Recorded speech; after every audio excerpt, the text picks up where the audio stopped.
Racing. The quartet answered the bell well. Jagged Arrow and the Cajun Eddie Martin Jr. right to the lead. After that, Gypsy Sorceress, that's the gray to the inside. Seeding second to Coco Loco Mama. And the heavy favorite, Distinct Approval, at 1-5, lags along 5 lengths from the front. Into the far turn goes the quartet, and 6 and 5 slug it out with Coco Loco Mama taking a narrow lead, and now Distinct Approval. The Floridian mare strides out to the outside midway through the turn as Jagged Arrow comes under an aggressive ride. Coco Loco Mama still held together okay. Distinct Approval and Chirinos angling 3 wide. Gypsy Sorceress needs some voodoo to win this one and is about 4 lengths from the lead, and here they come charging down the Canterbury Park stretch, and Distinct Approval, the hot favorite, takes the lead.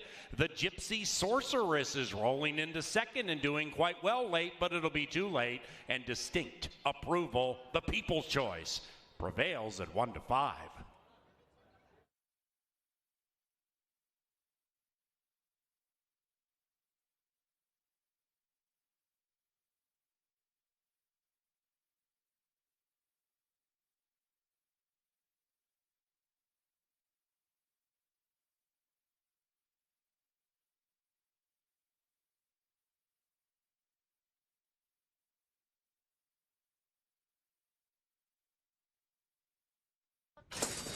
And they're racing. Big League Benny, the favorite. I'll check that. The second choice at 6-5. Make that the favorite at even money. All the way back in last.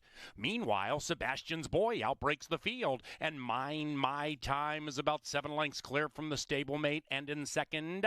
Then it's Central Park racing to the inside of Dynamic Ruler.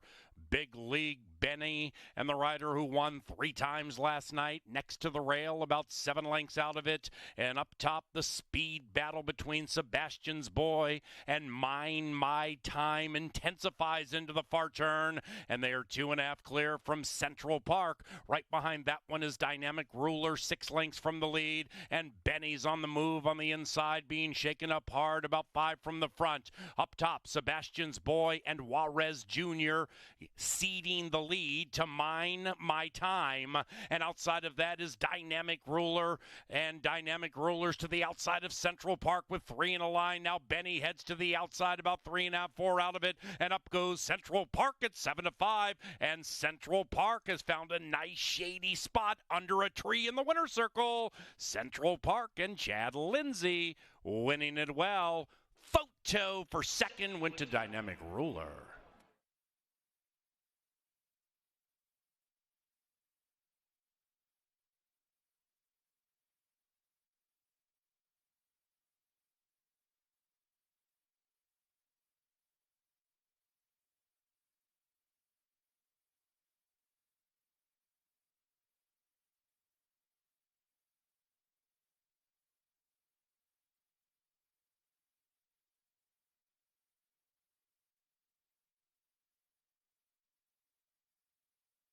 Wednesday so far through 2.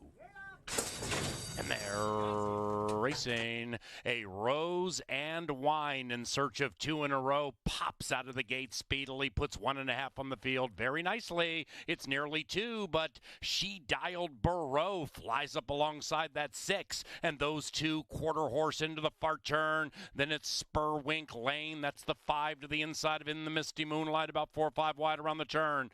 Lil Feathered Indian sequestered but advancing 4 from it. Same margin clear from Arnold's Patsy. She glitters, not glittering, way back in last. A Rose and Wine, and last year's leading rider, Echoberry a half from She Dialed Burrow. After that, Lil Feathered Indian, 7 lengths from the front. It is a Rose and Wine from She Dialed Burrow, and the red blinker still stabbing on the outside. But Echoberry and a Rose and Wine have taken them gate to wire at even money.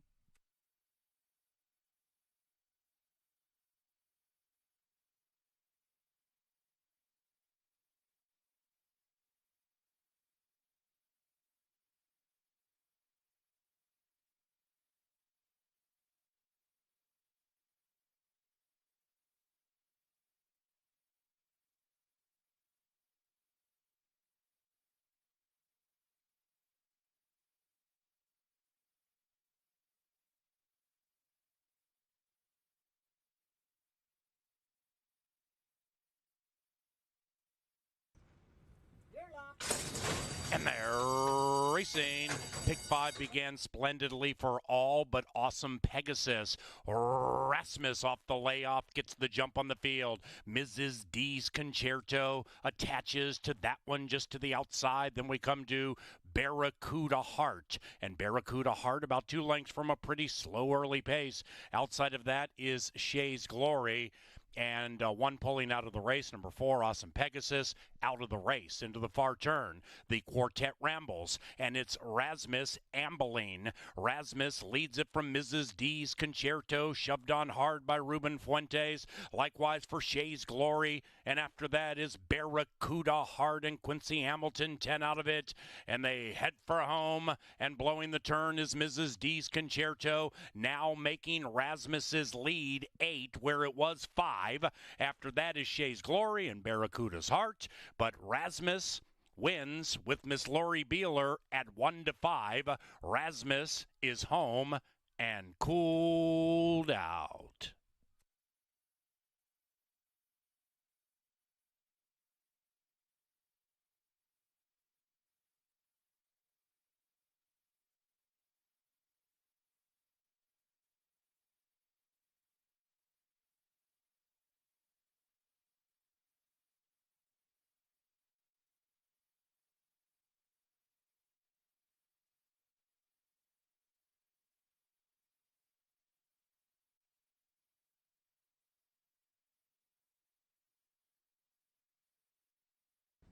They're in the gate, and they're racing. Swift beginning for Daigle on the stretch out and in the turf debut at 2-1. The gray on the outside is Cougar at 3-1, looking for a safe place to run. And splitting them is Perfect Spring at 43-1, and Perfect Spring and Lori Beeler looking for her second win on the card. They have taken the lead around the first turn, and the pace is fast. After that, Sweet Holiness, currently heavy laden, 7 lengths from the lead to the outside of Loyal and True. And Loyal and True's about 7 out of it as they head up the Canterbury Park barn side. Then we come back to Notepad. That one's running by Carrillo Street. 2.5, 3 lengths to the good of Bale Dawn. Then the trailing 2, Princess Renee, and at the tail is Metafar. Covered by 9 as the pace slows down into the far turn, and the White Horse, Cougar, takes the lead. The White Horse has run by Perfect Spring, who's doing the moonwalk. Daigle is attacking. After that is Carrillo Street taking third from a tired Perfect Spring, and they are far, far clear from Notepad as they head for the money. Cougar is the one to catch. Alonzo trying to put a Q around race 5. Daigle is a menacing presence to the outside and takes the lead in the turf debut, and Daigle has the lead. Loyal and True is rolling into second. Into the final football field, it is Daigle and Lindy Wade showing the way and scoring the touchdown, and Daigle is gone. 3-11 in race 5.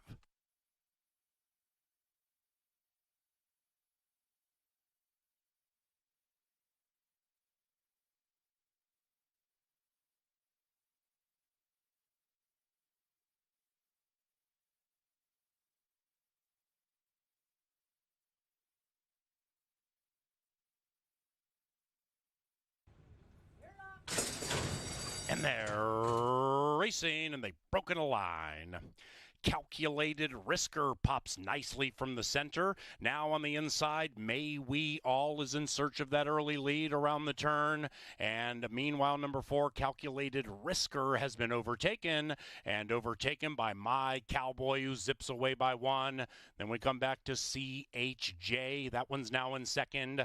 Omen of Change, the 6-5 favorite, in the clear, 5th, 5 out of it. About 1 clear from the White Horse, Tap Salute.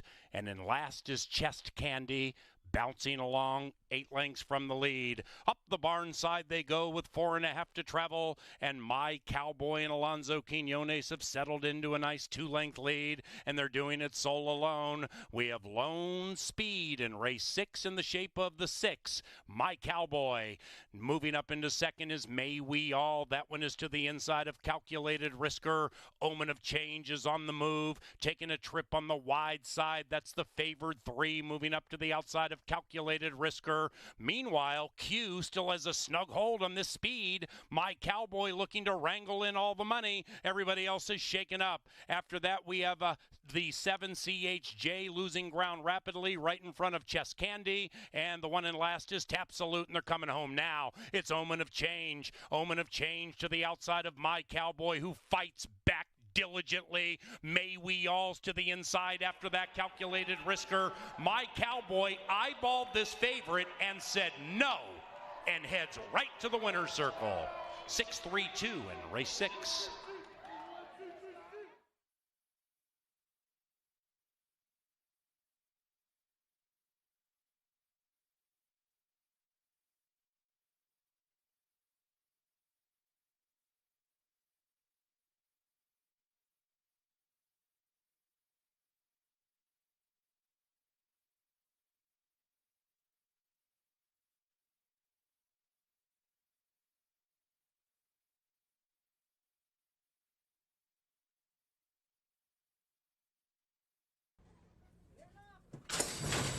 And they're racing. And Uncle Goyle pops out of the gate incredibly fast. Uncle Goyle with good speed. Likewise for College Party, looking to throw a party in the winner's circle and heading into the far turn incredibly fast. 3 and 8 breakneck speed. After that, we come back to Most Amusing, who is covering up Epic Drama about 4 lengths from the lead. College Party has the lead by a neck. Uncle Goyle right alongside. Then we come back to Nice Work, who is covering up Superior's Boy. They're 5-6 out of it. Far clear from that gray Please the Court. Right behind that one, Beyond Street Smart. Way back in last is Sequin Storm. And they're coming home now. Chasing the party, College Party. College Party from Uncle Goyle. And on the outside, Most Amusing's making a good move. It is College Party getting a bit weary, but also sensing the finish line. And College Party wins at 9-1.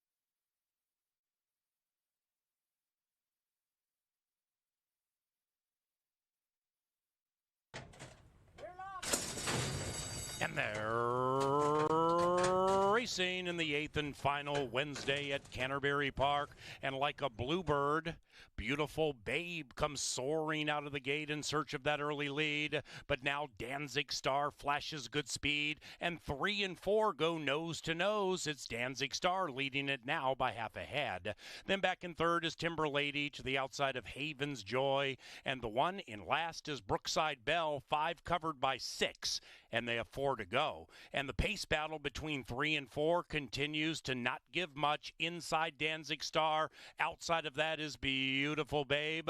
The next duo is led by Timber Lady, but now that one has been usurped by Haven's Joy, who's on the move, and Timber Lady comes crashing down. And they are far clear from Brookside Belle around about the quarter pole. Beautiful Babe at 2-5, trying to close this pick 5 for favorite players and bring some money home. It's Beautiful Babe striding clear by 3. In second is Danzig Star. Then we come back to Haven's Joy, and about 2.5 behind that to Timber Lady. Inside the final 125, Beautiful Babe completely on the grind. Haven's Joy trying to put a dirty loss on that 4, but it's too late, and Beautiful Babe gets to pose for pictures.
Good afternoon, ladies and gentlemen, and welcome to Canterbury Park.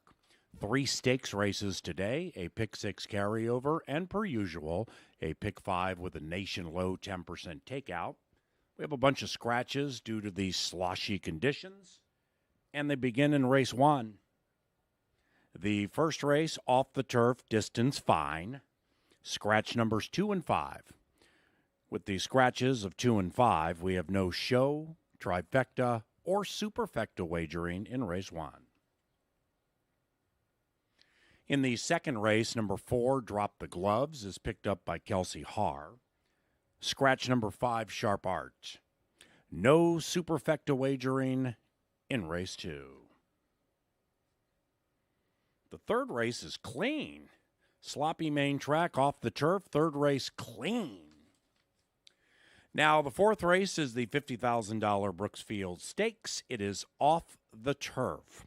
It begins our pick 6, carry over nearly $6,000. And in race number 4, we scratch number 7, 2 Emmys. Number 7, 2 Emmys, has scratched from the Brooksfields. The fifth race, the HBPA Distaff for 50 large, off the turf, distance fine. And in this one, scratch numbers 1 Brassy, 2 My Heart Sings, 4 After Red Sun, and 8 Ringleader. 1, 2, 4, and 8 out of the fifth, which is on the main track. And here, no show, try, or superfecta wagering in race 5.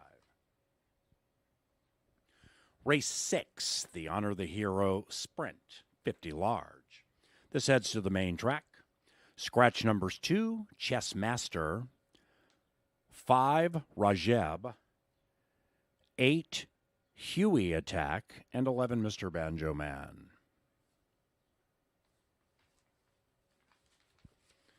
Seventh race, beginning the final pick 3 today. Scratch number 4, The Trailer Guy.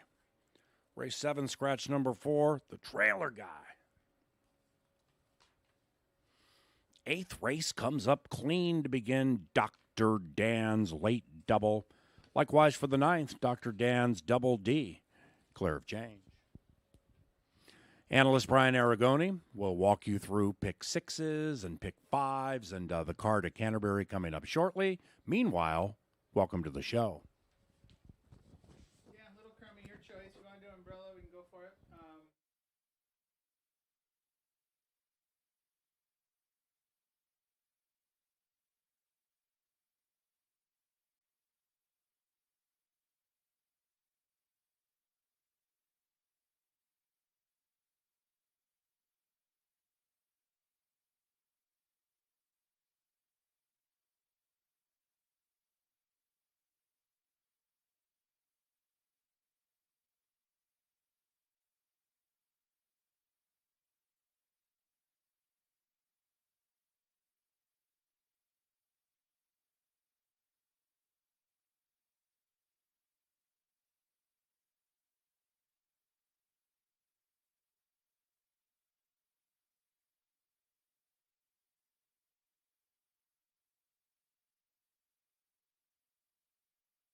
Minnesota's a tough guy state. Thus, it's raining. Here we are with the super special umbrella. Horses are going to run, riders are going to ride, trainers are going to train, and we welcome you to racing at Canterbury Park on an incredibly wet day. It's been raining all day. The stakes races are off the turf. We have a sloppy main track. Beginning in race 4, let's take a look at 3 consecutive stakes races, purses at $150,000. Best laid plans, right? All supposed to be on the turf. Now they're all on the main track.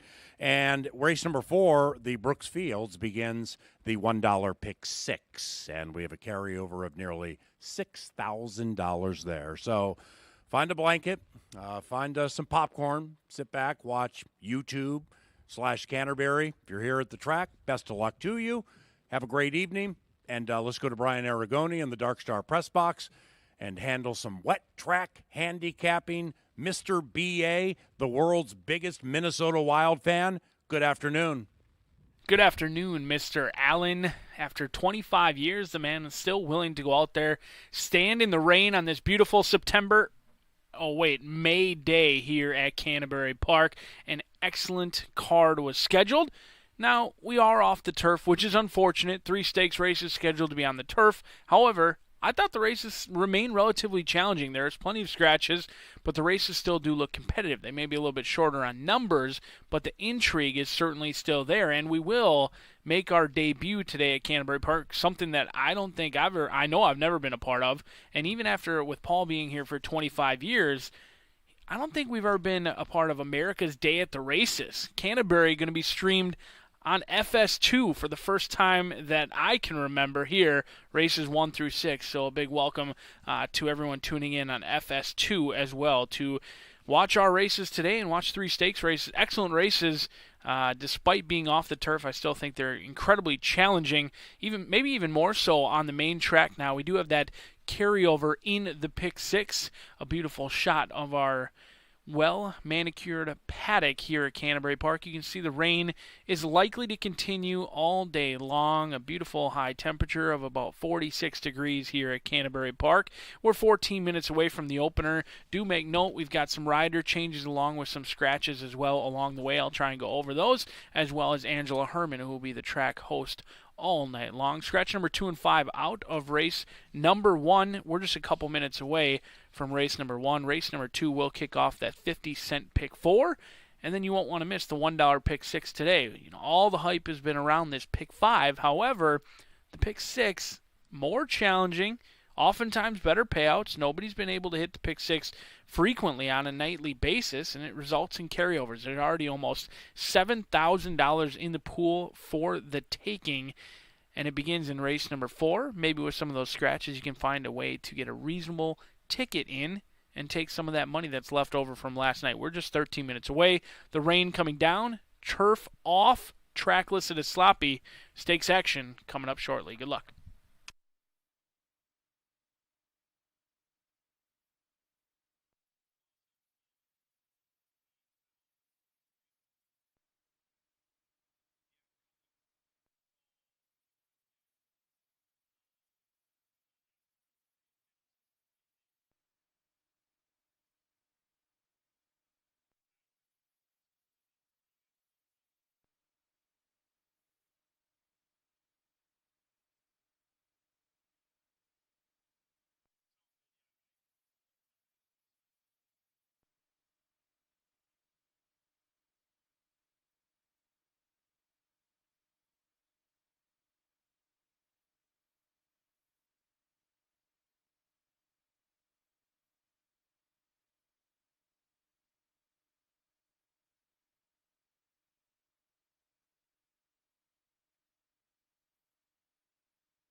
Minutes away from race number 1. Looks like the jockeys are going to join their equine athletes down in the covered enclosure down there, likely to go right to the track. We may have shortened post parades all day long, so we'll certainly keep you updated on that.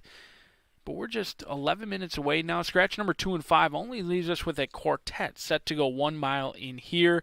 Take out number 2, Canadian Game, who was the 5-2 second choice, and number 5, Marquee Thunder, who I thought certainly fit the bill and was one of the ones that may have moved up off the turf. I know the wins came on the turf course, but Marquee Thunder awfully quick on the main track and does have a win in the slot at Oaklawn Park. But William Martin scratches both horses. Neither of the stablemates come in. Leaves us with a field of 4 set to kick off the card here at Canterbury Park. On your screen now is I'm a Cowboy 2. I thought this one was vulnerable, even more so off the turf. I certainly think that I'm a Cowboy's best chances came on the turf course at 9-5 morning line.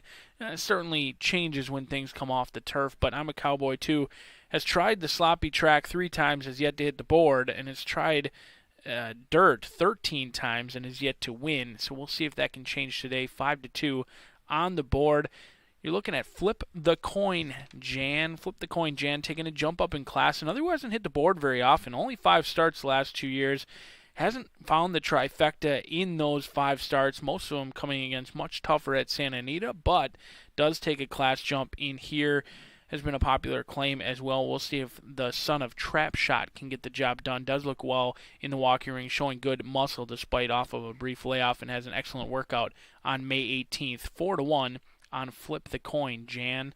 And the 4 is 9-2, Bobby Baby. While many of the others haven't been at Canterbury Park very often, if at all, Bobby Baby, no stranger to the local oval here. The son of American, bred by Calumet Farm, now goes out for Cody and Tim Rosine and Mark Kane. Was scheduled to run, though, at Oaklawn Park on April 29th. They skipped that race to come here. Second start off the claim. They did take a big jump up in class after claiming from Danny Caldwell on April 2nd. April 18th, that jump in class just too much. Should appreciate getting some relief in here. Does like to be on the lead, but certainly does not need the lead. Chirinos should be calling the shots at 9-2, but I'm going to try Unleash the Beast. Certainly a horse for course here at Canterbury Park. Now, has never tried the turf course here at Canterbury, but of all the horses that move up off the turf, Unleash the Beast is really not even close. He's got about 6 wins here at Canterbury Park. He won 3 races here last year, all in a row. He looks to be the controlling speed. Negron going to be calling the shots in those black pants up front. We'll see if Unleash the Beast can do it yet again. 4-5 on the board. A field of 4 kicks us off. After we get through this race, we'll get a little bit more numbers and a little bit more value as the pick 4 begins in race number 2. Good luck.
Thursday begins in 6 minutes. The first race field is now on the track. We're left with a field of 4 in race number 1. Scratch the 2, Canadian Game. Scratch the 5, Marquee Thunder. This cuts wagering options down to win place, exacta pick 3, and double wagers in the first. Note there is a late work on Flip the Coin Jan that will be going across the scroll momentarily. 6 minutes to post. Sloppy main track for the first.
As we head into Thursday's race card, we take a look at the Atomic Data leaderboard. The jockey standings still see Alonso Quinones on top by 1 over Lindy Wade and Luis Fuentes, brother Ruben Fuentes, as well as a few others tied at 3 wins apiece. Pretty contentious race right now with the jockeys, all well mounted on this Thursday card. A look at the trainers. Still sees Robertino Diodoro on top. He's on top by a couple. Big nights for all the top 4 respectively, including Robertino Diodoro's 4-win night the other day and Mac Robertson's 4-win night last week. Things are still pretty contentious, and again, you will see these names scattered throughout the stakes races today, and that is a reminder that tonight is Northern Stars preview night. Although we did have a few stakes scheduled for the turf, of course, all of our races are on the main track tonight, which is currently sloppy. A $50,000 purse comes with the Brooksfields, the HBPA Distaff, and the Honor the Hero Stakes. We remind you, if you are on track playing with us, swipe your MVP card for a chance to win a $25 gift card, compliments of Mystic Lake. And a quick rundown of the card. We are off the turf for our 9 races. We have pick 4s starting in race 2 and race 6 this evening. Brian will be here to take you through the early one. I will take you through the late one. There are a lot of scratches throughout the entire card, so please make note of all the changes that we have as a result of the surface change. Our 10% takeout pick 5 will begin in race number 5 tonight. No carryover going with that wager. However, with the dollar pick 6, we have a $5,676 carryover. That pick 6 as well comes with a 10% takeout, and it'll begin in the 4th race tonight. You have 3 minutes left to bet race number 1. The gate is getting into place. The horses will be making their way towards it soon. Good luck in kicking off the Thursday card.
The horses are arriving at the starting gate, and it is post time. Post time for the first Thursday at Canterbury Park. Welcome everybody here at Canterbury, on track for a wet Thursday, 3 stakes races and a pick 6 carryover. Those of you nationwide online, welcome. Sloppy main track, no turf racing. And for the FS2 audience, specifically those of you taking in America's Day at the Races, we welcome you. Likewise for Greg Wolf and Richard Migliori. A quartet to begin, and here they are. And they're racing. Bit of a slow beginning for Unleash the Beast. The 4-5 favorite was off in last, but now revs up with Negron to the outside, and Unleash the Beast flashes some speed to the outside of Bobby Baby. They're going quickly as they slosh around that first turn. 4 and 6 absolutely going like the wind, splattering mud in the face of Flip the Coin Jan. Then it's way back in last to I'm a Cowboy Too. That one is 3-1 and would have to wrangle them in from about 13. Up the barn side, race 1 Thursday, CBY. And the 2 leaders settle into stride. They're still going quite quickly. Unleash the Beast, a course specialist, edges clear by a length. After that is Bobby Baby. Then it's Flip the Coin Jan. That one is in third, now angling to the outside of Bobby. In striking range, 2.5 from the lead, and the lead belongs to the Beast. Unleash the Beast. Said trio about 13-14 clear from I'm a Cowboy 2 off the far turn they go. Unleash the Beast, still spotless, cap to boot. Bobby Baby's doing the moonwalk and has been overtaken by Flip the Coin Jan, who is watching Unleash the Beast run away by 5, and as they splash for home down the Canterbury Park stretch, it is Unleash the Beast, still clear, but it's diminishing. Here comes Flip the Coin Jan, and they're in the final football field. The Beast is languishing. Flip the Coin Jan puts the head in front and wins at 7-1. Small field, big payoff. 3-6-4, race 1.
The first into the winner's enclosure, Flip the Coin, Jan and Alfredo Juarez Jr.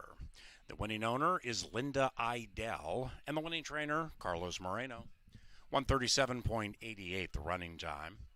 First exacta, $15.60. Second race at Canterbury keeps us on a sloppy main track. It begins the first of two pick fours. They're only 50 cents. Number 4, Drop the Gloves, picked up by Miss Har. Kelsey rides number 4. And scratch number 5, Sharp Art. No superfecta wagering in race number 1. We thank our sponsors for the 2021. Apollo's Atomic Data. Star Tribune, Pepsi, Minnesota Lottery, Loeffler, Quick Trip, Jim Beam, College City Beverage, Continental Diamond, Grey Duck Vodka, Gallagher Benefit Services, and iHeart Radio.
Bit of a slow beginning for Unleash the Beast. The 4-5 favorite was off in last, but now revs up with Negron to the outside, and Unleash the Beast flashes some speed to the outside of Bobby Baby. They're going quickly as they slosh around that first turn. 4 and 6 absolutely going like the wind, splattering mud in the face of Flip the Coin Jan. Then it's way back in last to I'm a Cowboy too.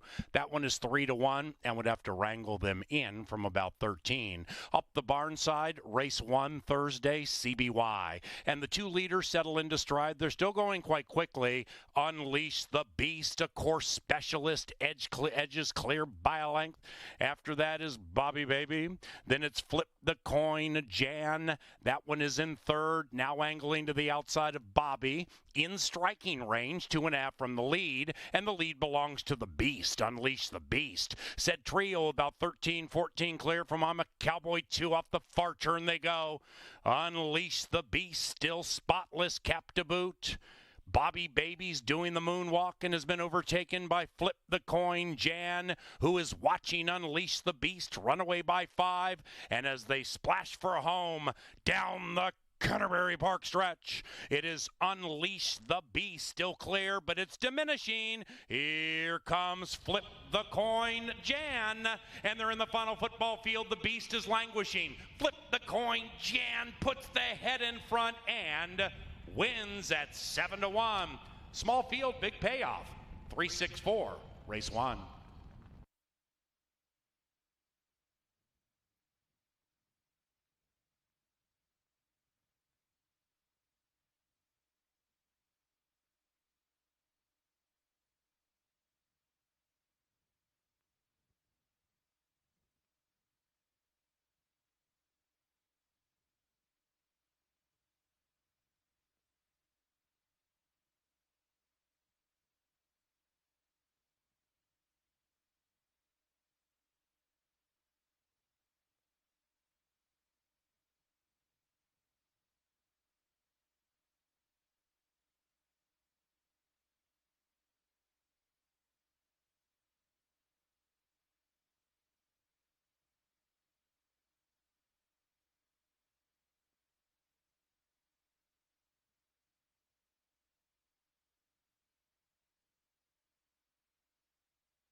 Closure, flip the coin, Jan, and Alfredo Juarez Jr.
10 minutes away from race 2, and with that begins today's early pick 4. The 50-cent pick 4 begins with this race. This race scheduled for 6 furlongs on a sloppy main track. Scratch number 5, Sharp Art. Sharp Art, a steward scratch in here. Leaves us with a field of 5. It's a competitive field of 5 right now. The action spread out amongst 3 horses between Paroli, Little Meatball, and Flash Attack. But on your screen, it's Awesome Emmett looking for victory number 6 here at Canterbury Park. And you go back to last year, didn't have a win here at Canterbury, but took on some of Canterbury's really nice horses. Drop of Golden Sun, who's a Minnesota bred, been in stakes action.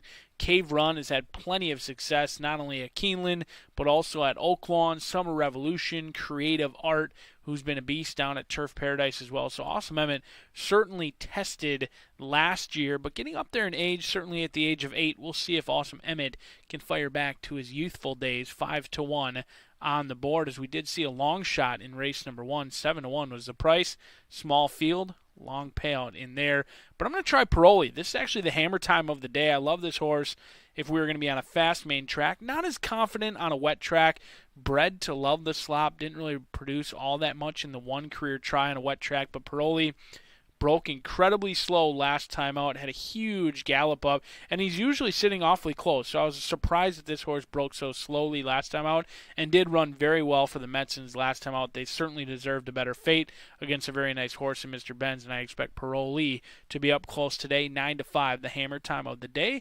Going to be the single in the pick 4 as well, but Little Meatball may have something to say about that. Tim Padilla and Alonzo Quinones teaming up in here. Was the last race a fluke, or is something gone amiss since being claimed off of the layoff? We'll see if Little Meatball can get the job done. Your current favorite, Drop the Gloves, going to be the field's long shot. The jockey change in play with Kelsey Haar, and on your screen, it's Flash Attack wearing those white blinkers for the red-hot Robertino Diodoro barn. Exits a race in the slop. That was against much tougher at Oaklawn Park, but 0 for 6 on a wet track. That's a bit pesky. We'll see if Paul Allen can be the right one in here with Little Meatball. Otherwise, the rest of the panel all going to ride on Paroli, as we're 8 minutes away from race number 2. Good luck.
Race 2's runners are now on track with 6 minutes to post. This is a 6 furlong $7,500 claimer. Scratch the 5, Sharp Art. With the scratch, we no longer have 10-cent superfecta wagering, but win place show, exacta, trifecta, daily double, pick 3, and 50-cent pick 4 wagering options are still available in race number 2. This race is sponsored by Atomic Data. Coming up after the post parade, Brian Aragoni will tell us what he thinks of the pick 4, lay out a ticket, see if he can bring you a winner. We'll find out in a little less than 5 minutes to post.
4 minutes away from race number 2, which brings us our early pick 4, and we're going to know right away if we've got an opportunity to collect or if we're going to start handicapping that $1 pick 6 with the carryover, which will begin in race number 4 with stakes action coming up in just a little bit. But Paroli going to be the single in here, 2-1, likely to be the second choice, if not the third choice, depending on how much action Flash Attack takes on the outside. Little Meatball, certainly the one to beat, 2 wins on the slop. I could not forgive that race last time out. There was really no excuse, in my opinion, for Little Meatball's decline off of a dominating performance, winning by 6 off the claim. Didn't run all that well, but does love the slop. We'll see if Little Meatball is the real deal or if Paroli taking a jump up in class in here. I mean, you look at Little Meatball, made over $319,000 compared to Paroli, who's only made $37,000. Certainly has faced much tougher with Little Meatball versus Paroli, but Paroli broke slowly. Big gallop out last time out. Should be closer to the pace. We'll see if Negron can time this one right today with the single to kick off that pick 4 in race number 3. No scratches in race number 3, which is going to be unique here at Canterbury Park tonight. 2, 4, 6, and 7. Talkin' Malice for the Allwellings, the Dam one, the Minnesota Distaff, and the Classic Championship. And then you also got Holy Muchacho. I know that was a popular pick with our winners on Twitter that posted. A lot of people like Holy Muchacho. I expect that one to be bet down from that 4-1 morning line. And then Irish Charlie, along with on the outside Praise Loudly at 7-2, who hasn't won in some time. 1 for 28. But certainly a use in here. 2, 4, 6, and 7 for me in race number 3. Then we go on to race number 4. This is for the $50,000 Brooksfield Stakes, scheduled for 1 mile on the turf. Now off the turf, 3, 4, 5, and 6. I think this race is still challenging. Scratch the 9-5 favorite in 2 Emmys. Carlos L. had a very nice performance, winning a $150,000 stake at Oaklawn Park. Does have 2 wins from 3 sloppy tries. Touch Revenge, maybe the horse who may be overlooked the most. 10-1 morning line for Clinton Stewart. Loves it here locally, not only on the turf, but also on the off track. A perfect 1-for-1. Lord Dragon should get a great pace set up, and that horse will be running late. And then how could you overlook Noble Pursuit? 5-1 for a horse who's won 5 in a row. Noble Pursuit could be a gift anywhere near that price. And then in race number 5, we're going to go a little bit lighter in here. Take out 1, 2, 4, and 8. 1, 2, 4, and 8 come out. 3, 5, and 6. Apple Dapple trying to get the first win in the slot. Beach Flower could be the controlling pace, but Best Kept Secret might be the fastest of them all. Kelsey Haar looking for a stakes victory. It's a $24 play, and we're all singled to Paroli. Now, this is a small field, but a great betting opportunity. 3 horses right now vying for favoritism between 7-5 and 2-1. The horses will be at the gate shortly, and then it's post time. Good luck.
It is now post time.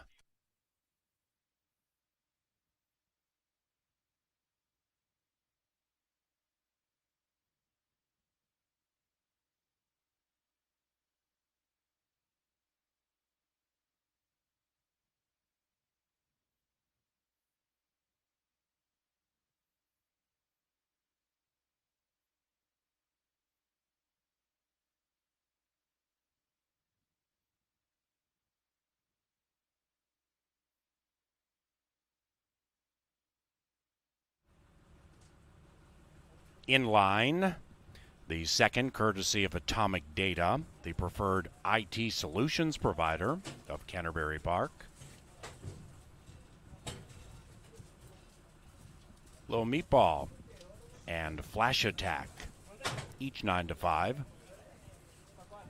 Parolee 2 to 1.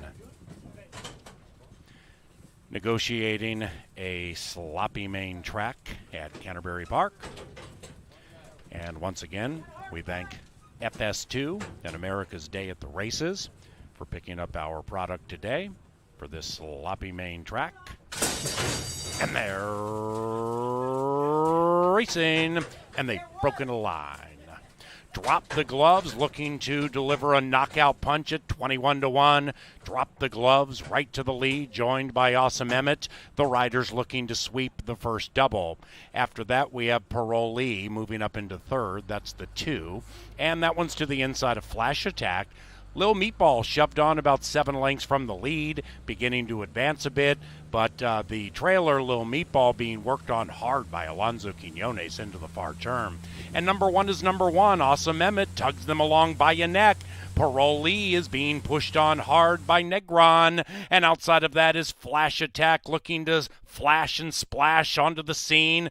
Lil Meatball needs to come up big from 8 lengths out of it, and they cut for the money as they head down the Canterbury Park stretch. Awesome Emmett has lost some ground. The lead now is Parolee. Outside of that is Flash Attack. Lil Meatball still 6 lengths in arrears. It is Parolee hanging around. Awesome Emmett to the inside. Outside of that, Flash Attack, but Parolee has done enough to win at 2 to 1.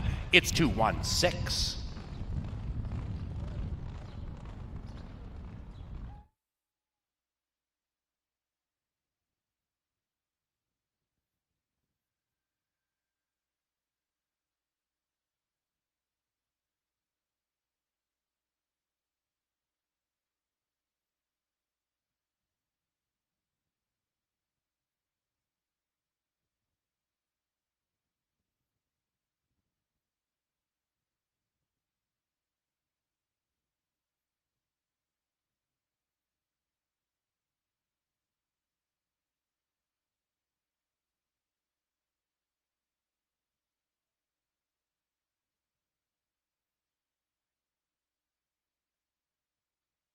Number 2, Parolee, ran first. 2-1-6-3 in race 2. 112.67 over the sloppy going.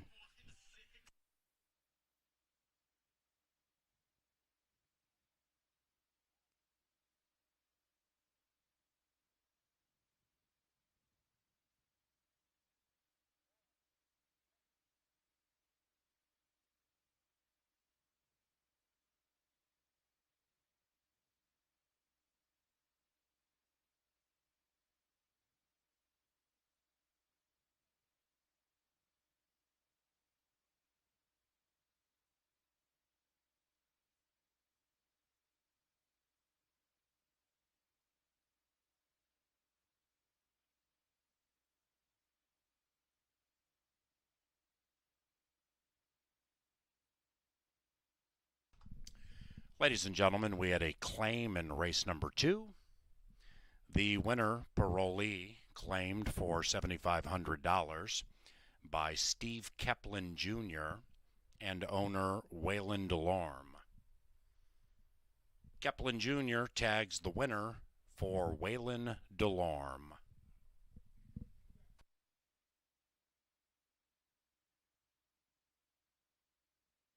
The second race is official.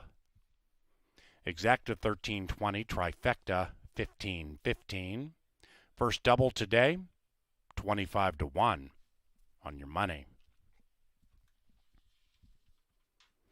The third race has no scratches and no rider changes. It's about 22 minutes from now. The third at Canterbury is courtesy of Bud Light Seltzer. Enjoy a Bud Light Seltzer at bars throughout Canterbury Park. The second one into the winner's circle today is Parolee and Luis Negron. The winning owners, Tamara Metzen and Gerald Pitra, and the winning trainer, Wade Rarick.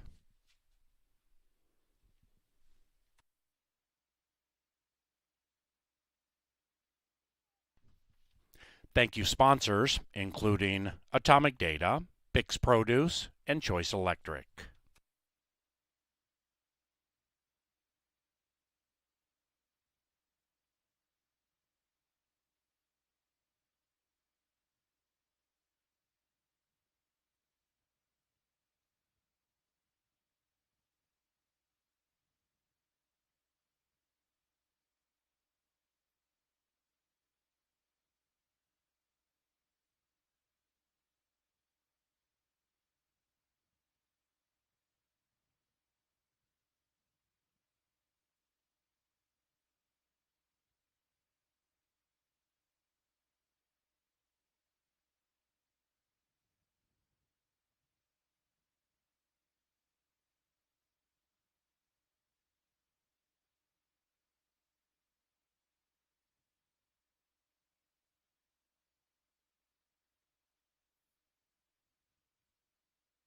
Track. And they're racing. And they've broken a line. Drop the gloves, looking to deliver a knockout punch at 21-1.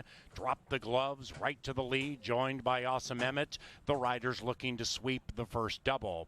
After that, we have Parolee moving up into third. That's the 2. And that one's to the inside of Flash Attack. Lil Meatball shoved on about 7 lengths from the lead, beginning to advance a bit, but the trailer, Lil Meatball, being worked on hard by Alonso Quinones into the far turn. And number 1 is number 1. Awesome Emmett tugs them along by a neck. Parolee is being pushed on hard by Negron, and outside of that is Flash Attack looking to flash and splash onto the scene. Lil Meatball needs to come up big from 8 lengths out of it, and they cut for the money as they head down the Canterbury Park stretch. Awesome Emmett has lost some ground. The lead now is Parolee. Outside of that is Flash Attack. Lil Meatball still 6 lengths in arrears. It is Parolee hanging around. Awesome Emmett to the inside. Outside of that, Flash Attack, but Parolee has done enough to win at 2-1. It's 2-1-6.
Every Thursday, we've got a weekly contest where Canterbury, they say there's no such thing as free money. Canterbury trying to prove that wrong. A $10 win wager. All you have to do is reply to the tweet and say why you like a horse. And our lucky winner today, Mad Jack 59, Jack Holstrom, is our lucky winner. And he says number 6, Irish Charlie. Hot jockey and ran third against the same last out, a length back from second. Wade will find the rail and keep him closer to the front of a slower pace and use late speed to win at the wire. Mad Jack, you've got a $10 win wager on Irish Charlie, who's currently on the board at 9-2, a juicy price. Always wishing the best of luck to everyone who dives into the Canterbury social media feed. And a big shout out to everyone who played. I know a lot of people love Holy Muchacho. My notifications were blowing up all day long with people all over the 4 at 5-2, but we'll see if Mad Jack can get a win with Irish Charlie. Second time over the track in here. We've got a field of 8 set to go 1 mile on a sloppy main track. The jockeys are headed to meet their equine athletes. The rail runners, Jimmy T. Ruben Fuentes gets the call for Nevada Litfin. Nevada Litfin did it again yesterday, won at 9-1. Oftentimes when he wins, doesn't get bet very much, and he had exactly that. Rye Echoberry was aboard last night. They'll try their luck with Ruben Fuentes. Really ran great last time out. Second time over the track. Tired late. The last 100 yards were very difficult for Jimmy T last time out. Should improve. Second time going a mile over this track. Was the favorite that day. Won't be the favorite today. 12-1 on Jimmy T. It looks like the bettors have jumped off this one after betting it down to favoritism last time. A big overlay at this point on Jimmy T.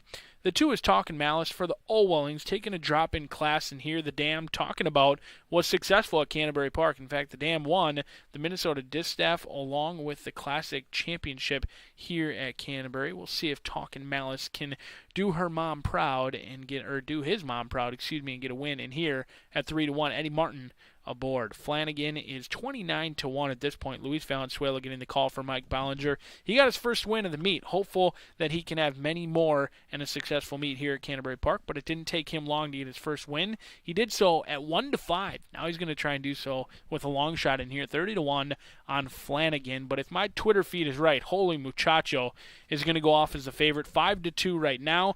Bet down from that 4-1 morning line. Eric Heitzman takes over from Manuel Ortiz. Comes in from Turf Paradise. 2-1, your current favorite, and the one to beat. The 5 is Front Office. Rye Echoberry teaming up with Front Office in here. This son of Into Mischief, 1 for 25. A little light in the win category. We'll see if Rye Echoberry has the magic touch on Front Office at 11-1. Mad Jack, he's trying Irish Charlie in this race, 9-2 right now. Great price on a horse who ran third last time out, rated between horses, angled out, but it is pesky. 15 second and third place finishes with only 1 win. But I can't really mock Irish Charlie because I'm going to try Praise Loudly on top. Praise Loudly in the 7 horse going to be my top selection in here. Another who doesn't like to win. 1 for 28. Dueled early last time, and it certainly cost him late. We'll see if Lindy Wade can time it right with Praise Loudly. And on the outside, on your screen now, Direct Impact. Kelsey Haar and Sue Wiley. While many of these all looking for their second victory, Direct Impact looking for the third victory in here. Both victories have come locally over the main surface. We'll see if Direct Impact can get the job done at a big price. But I'm going to try Praise Loudly as the consensus board all over in this race. Looks to be a wide open betting race. We'll see if Mad Jack can get the score with free money right out here at Canterbury Park with Irish Charlie. Best of luck as we're 8 minutes away from race number 3, and then stakes action begins. Good luck.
You have 6 minutes to wager on race number 3.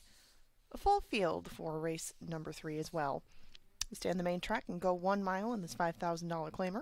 Win, place, show, exacta, trifecta, superfecta, daily double, and pick three wagers, all available in race number 3. We now have 6 minutes to post till the third race, sponsored by Bud Light Seltzer.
We take a moment to look at the next week or so of racing here at Canterbury Park.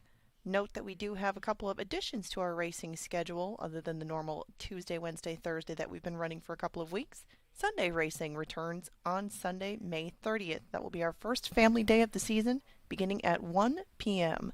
Also on Monday the 31st, we will race for Memorial Day. Active and retired military do get in free. And come check out the salute to service that we have every Memorial Day. It's an exceptional ceremony. You'll want to come out and see it for yourself. You can always watch it in simulcast land, but to see it in person is another event entirely very fun to watch and a really moving tribute to all of our military. Excuse me. And if you are playing out of state, we do have our 10% takeout, pick 6 and pick 5 coming up. Those both 10% takeout wagers, the pick 6 being $1 minimum, and the pick 5 being a 50-cent minimum coming up in races 4 and 5.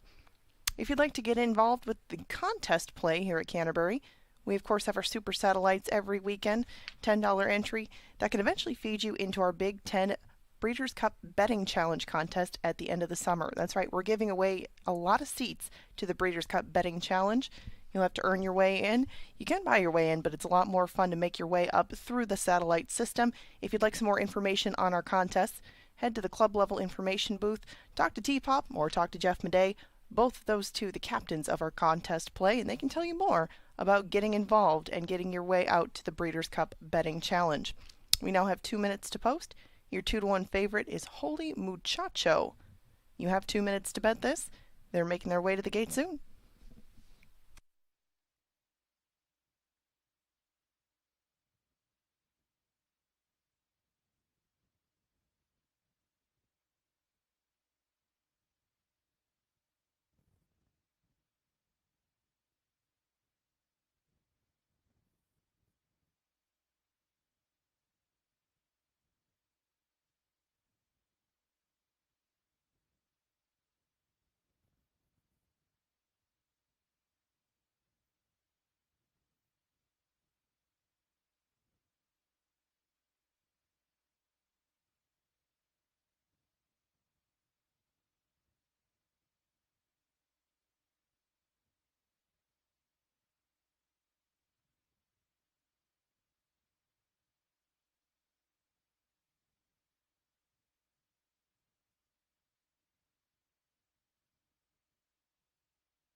They're at the gate. It is now post time.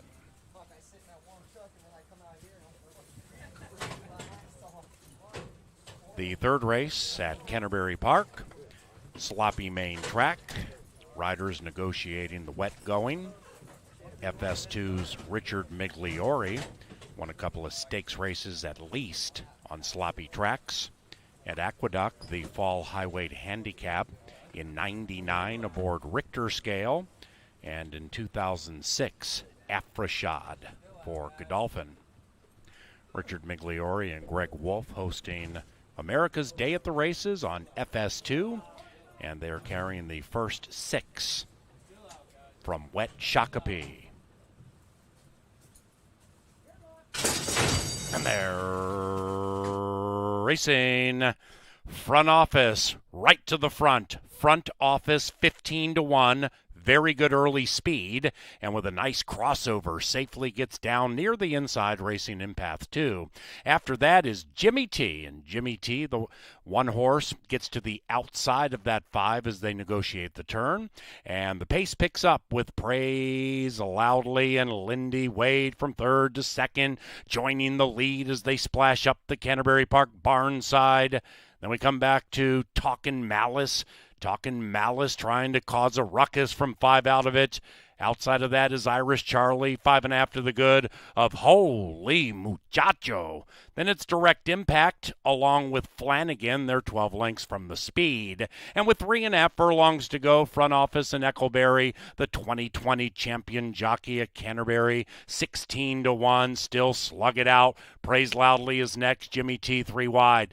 Talkin' Malice sequestered on the move, a length and a half from the lead, and front office is asked for run. Then we come to Irish Charlie looking for the luck of the Irish, but not doing much, and front office has taken the lead now by more than 1. Meanwhile, Talkin' Malice catches an Aqueduct to the inside and is looking to take advantage. Talkin' Malice and front office 5.5 to the good of Jimmy T. Is the upset on in race 3? Front office 16-1, slugging it out with Talkin' Malice at 9-5, and Talkin' Malice has taken the lead, and the Malice is on, not being very nice to front office. Talkin' Malice by 3, beating front office, and Holy Muchacho ran 3rd.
Number 2, Talkin' Malice, ran first. 2:54 and a superfecta photo. 138.54 the final time.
The third race is official. Couple of claims shortly, but first, Talkin' Malice to the winner's circle with Eddie Martin Jr.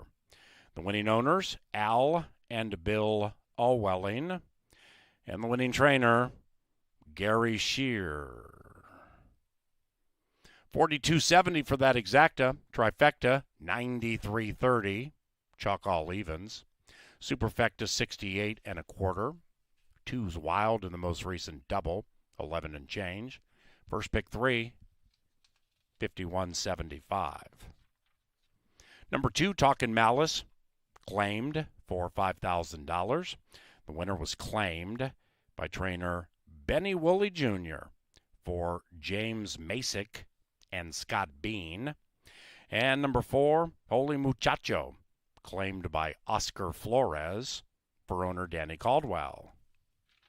The fourth is the first of 3 consecutive stakes races, and they're all on the main track. The Brooksfield Stakes for $50,000 around the corner. Scratch number 7, 2 Emmys. This begins the $1 Canterbury Pick 6 with that 10% takeout. And the Pick 6 has a carryover of nearly $6,000.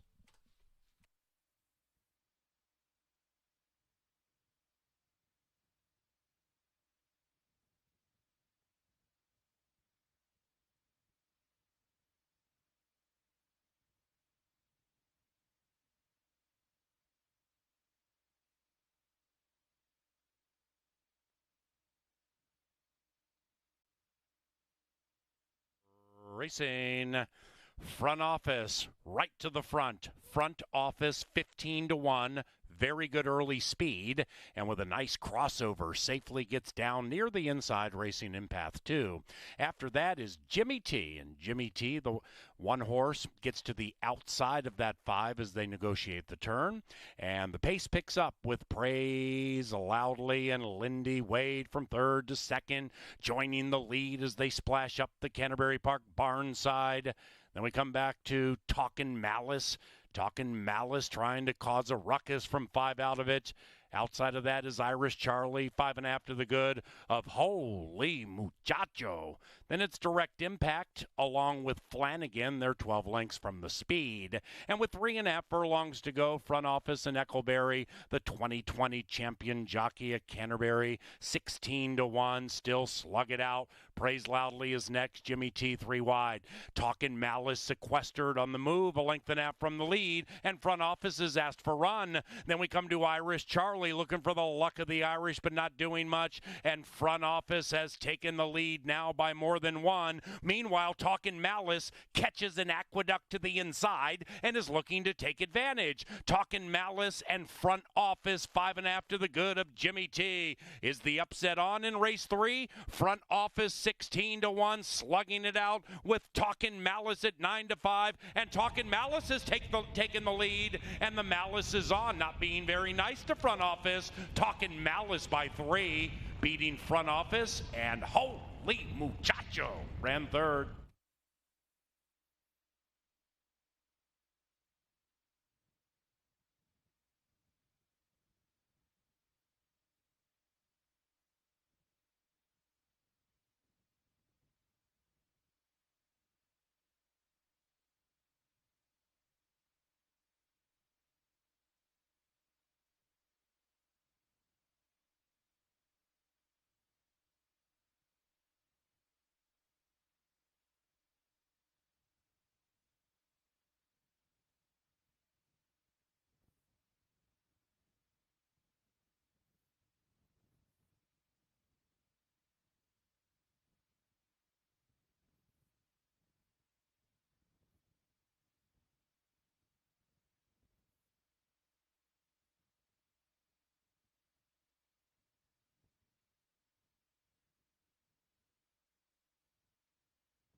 The 27th running of the Brooksfield Stakes is coming up soon. I'm Paul Allen in the Dark Star press box. This will be the 8th time it will be run on the main track, and we're down to 6 after one scratch. Should be a nice one if they can beat that one, Aeronymous.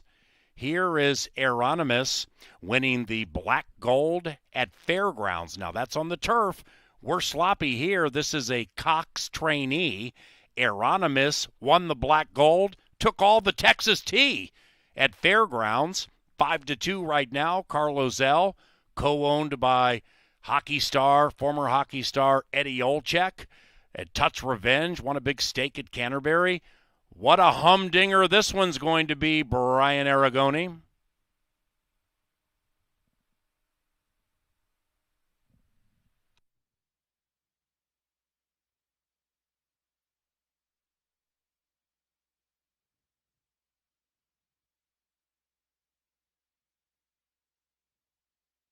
Course there, Aeronymous going to try the dirt for the first time here at Canterbury Park. The damn Panama Ball was all dirt. However, all of her foals have loved the turf course. So Aeronymous, certainly a question mark for me on the main track. Is he going to be able to run like the mare, or is he going to run like all the foals that have only run really well on the turf course? That's the question mark. Clearly, the third choice at this point, though, the wagering very spread out right now. 5-2, good enough for the third choice. On the screen now is the field's long shot Giant Payday for Lothenbach Stables, Joel Burnt and Dean Butler. I thought this one deserved a long look on the turf, not necessarily as much with the switch to the main track, as we're 1 mile on the main track and the bettors have gone the other direction as well. 17-1 on Giant Payday, and that is because most of the money has come in on Noble Pursuit, who is in pursuit of 6 wins in a row, a 5-race win streak for Noble Pursuit. 4 of them have been on the turf course, one of them on the main track. Since breaking the maiden, has continued to go up the class ladder each and every start. Noble Pursuit is an awfully cool story, what Robertino Diodoro has been able to do with this 6-year-old son of Curlin. Broke the maiden for $7,500 at Turf Paradise, then took on non-winners of 2 at the 8,500 level, then the allowance condition, and since then back-to-back stakes victories for Noble Pursuit, who looks for 6 wins in a row, both on the main track as well as on the turf course, and the bettors have followed suit as well, 2-1 on the board. But I'm going to try Lord Dragon in here. Live long shot, in my opinion, for Chris Richard. Tagged this one 2-back for $17,500. Ran a great race last time out, losing to Cat Daddy at Oaklawn Park. But there is a lot of pace in this race, a sneaky amount of pace, and there is value to be found with Lord Dragon and Ruben Fuentes trying to time it right at 6-1. We'll see if the sloppy track will play fair. We've seen horses be able to win on the lead or come from off the pace all day long, and we'll see if it continues in here with Lord Dragon trying to time it right. The 5 is Tut's Revenge. We talked about that pace. Tut's Revenge certainly going to play into that because it looks like on paper he has one way to go, and that's to the lead, and usually it's been successful. Clinton Stewart has done an awesome job placing Tut's Revenge. 9 for 24, a perfect 2 for 2 on the Canterbury turf. However, also 1 for 1 on the main track. Chirinos gets the call, but when we were rained off the turf last year, it did not matter. Tut's Revenge still got the job done. Won by 5 lengths that day. Perfect 1 for 1 on a wet main track, and you're getting 7-1 on a horse with speed. You've been warned on Tut's Revenge. Carlos L. now clicks down to co-favored at this point. The owner's Good Friends Racing gets Alex Conchari in the saddle for Mac Robertson. These two certainly no strangers to not only winning races, but winning stakes races here at Canterbury Park. Carlos L. won at 48-1 in a $150,000 race, 2 races back, taking them gate to wire. It looks like he wants to be on the lead as well. Going to have to keep up with Tut's Revenge and potentially Aeronymous on the front end. We'll see if Alex Conchari can find the lead, but he should have his options. Breaking from post number 6, a great spot for Carlos L. He can sit right off the hip. If Touch Revenge wants to go fast early, Carlos L. and Alex Conchari can take back. It's going to be a great riders race in here. A field of 6 going out for the $50,000 Brooksfield. There's a little bit of speed. There is a whole lot of class. Short on numbers, but long on talent, as we're 7 minutes away from that $1 pick 6. Only a 10% takeout. Money already in the pool. We had a carryover going into today. Money in the pool, a $1 pick 6, non-jackpot. Dive in now because the next 3 races, all stakes action right out here at Canterbury Park.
Ladies and gentlemen, the stakes race stylings of the incomparable Sir Leonard Dykert.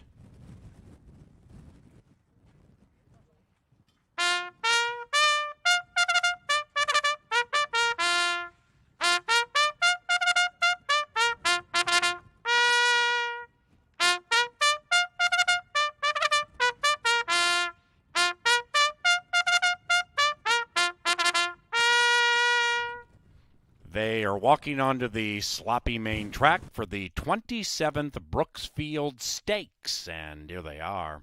Number 1 is Aeronymous, owned by Godolphin, trained by Brad Cox, the rider, Rye Eccleberry.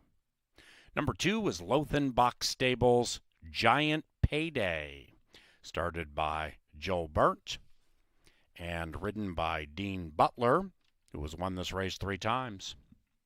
Number 6 is Noble Pursuit, in search of 6 consecutive wins.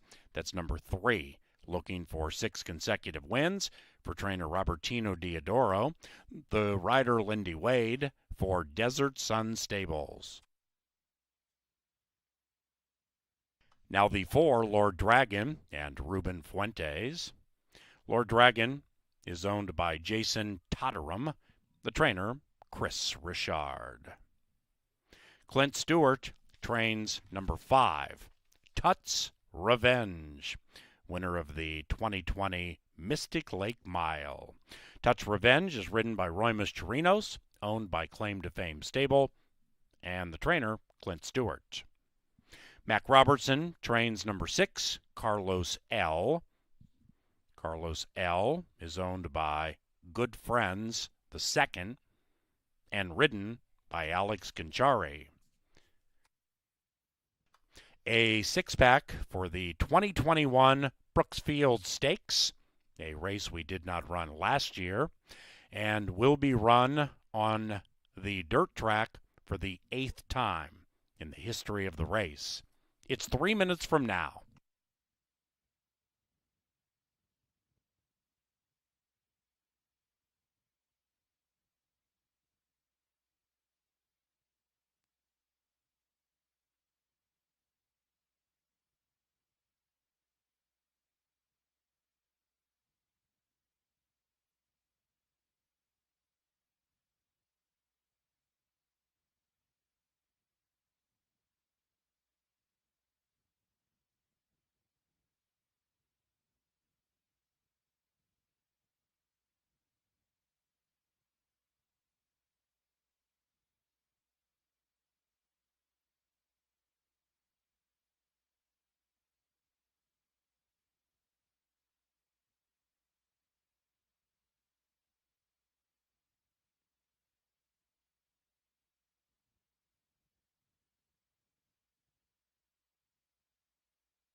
The horses are approaching the starting gate.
There at the gate, it's now post time for the Brooksfields, a race named for the founder of Canterbury Downs. And we welcome Miss Sarah Nesson to the racetrack today to make the trophy presentation. This is the 27th Brooksfields. Didn't run it last year. Giant Payday, the field's long shot, won it in 2019. Slough City, Ziggy, riding for trainer Chad Stewart, won the first Brooksfields in 1995.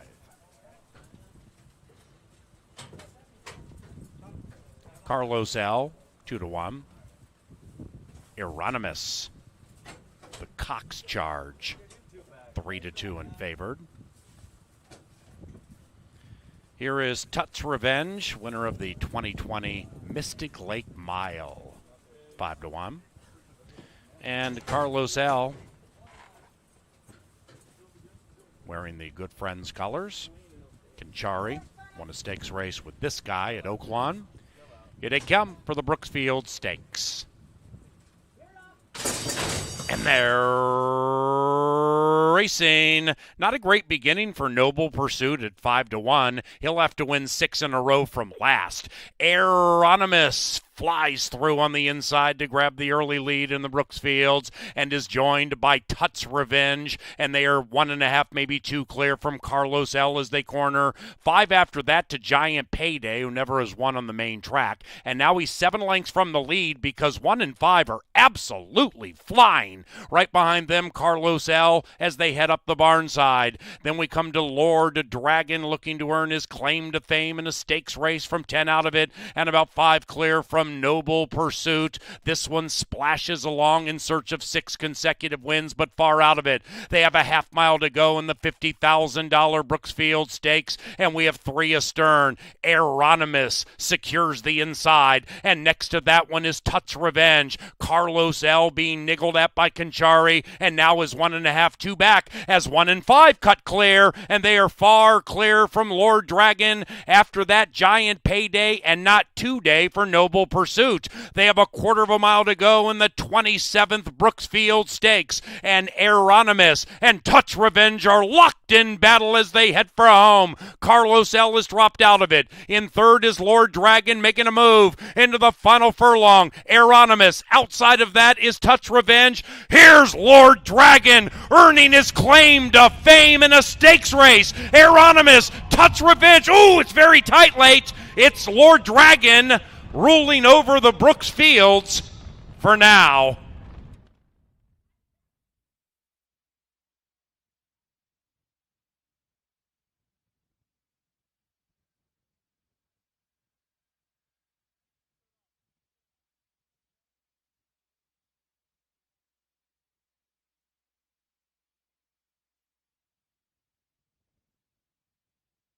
Steward's inquiry, stand by.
Steward's inquiry and jockey's objection, and it does involve the winner, Lord Dragon.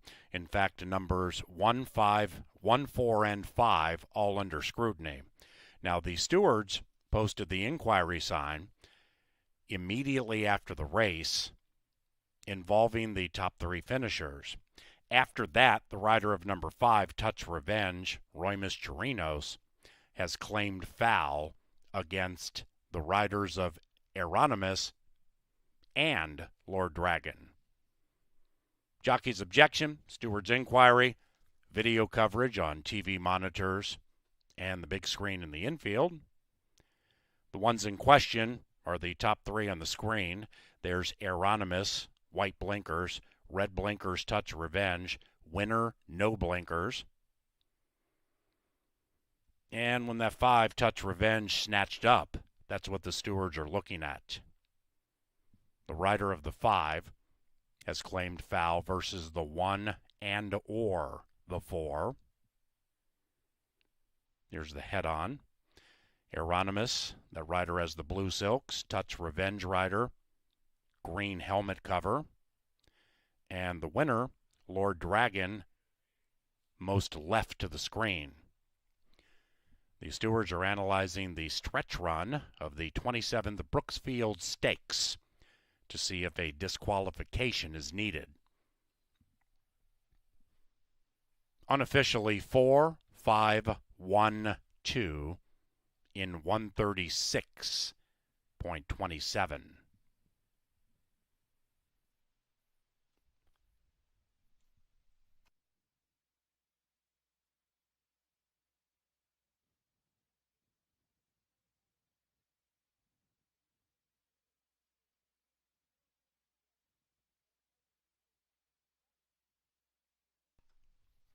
And while we await the decision of the track referees, our stewards, once again we welcome Miss Sarah Nesson back to the winner's circle. Sarah is the daughter of the late Brooksfields, the man for whom this race was named. Sarah is joined today by family and friends. Brooksfields was the top executive in 1985, back in the Downs days, when the racetrack opened, and is credited with the early development and success of racing in Minnesota. We honor the founder of Canterbury each year with the Brooksfield Stakes, and we welcome back Miss Sarah Nesson. Steward's inquiry, jockey's objection, involving the top 3 finishers. Please stand by.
Ladies and gentlemen, no change to the final order of finish. You can see here clearly in the replay, number 1, Euronymous, darts out severely, impeding numbers 5 and 4. Euronymous, rider has the blue colors, under left-handed urging, will come out severely in the estimation of our stewards, impeding 5, Touch Revenge, and the eventual winner, Lord Dragon. Touch Revenge outfinished Euronymous, so therefore no change. And the Brooksfields is official. Into the winner's enclosure, the 2021 Brooksfield champions, Lord Dragon and Ruben Fuentes. This one was claimed a couple of starts ago. Gets the claim to fame in a stakes race for Jason Totterum and trainer Chris Richard. Lord Dragon is a 5-year-old bay gelding by Oxbow from the Broken Vow mare, Broken Spell, foaled in Kentucky. $18.90 for the exacta, trifecta $25.55, 10-cent superfecta $31.35, 2-4 double $25.40, and the second pick three today paid $28.75. Next, the Minnesota HBPA Distaff on the main track, which still is sloppy. Scratch numbers 1, 2, 4, and 8. Off the turf, scratch 1, 2, 4, and 8. Thus, no show trifecta or superfecta wagering in race 5.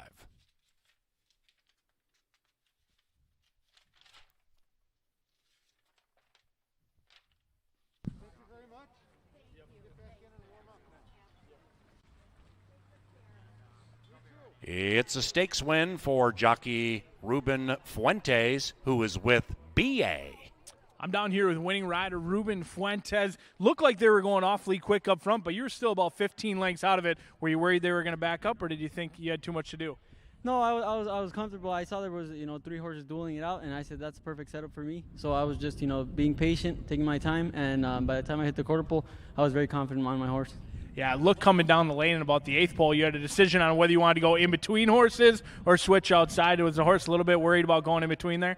Yeah, it was funny. Chris told me before the race the horse lugs out a little bit, so I was expecting for him to drift out a bit, and all of a sudden I hit him right-handed, and he starts leaning in, and I'm like, I don't know if I should go in or out, but when you're that loaded, it's better just go outside of him and go run by him. Absolutely. Ruben Fuentes going to have an opportunity to win the next one with trainer Chris Richard as they'll saddle Apple Dapple. Ruben Fuentes and Lord Dragon take the Brooksfield.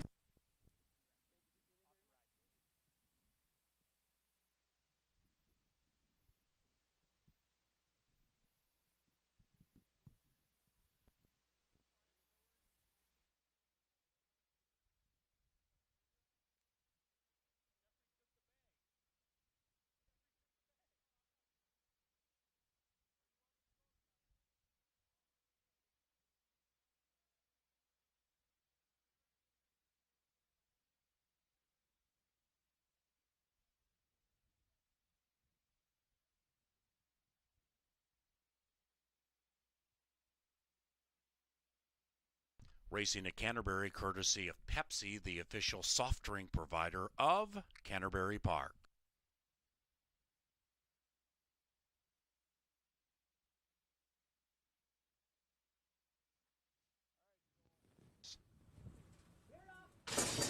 And they're racing. Not a great beginning for Noble Pursuit at 5-1. He'll have to win 6 in a row from last.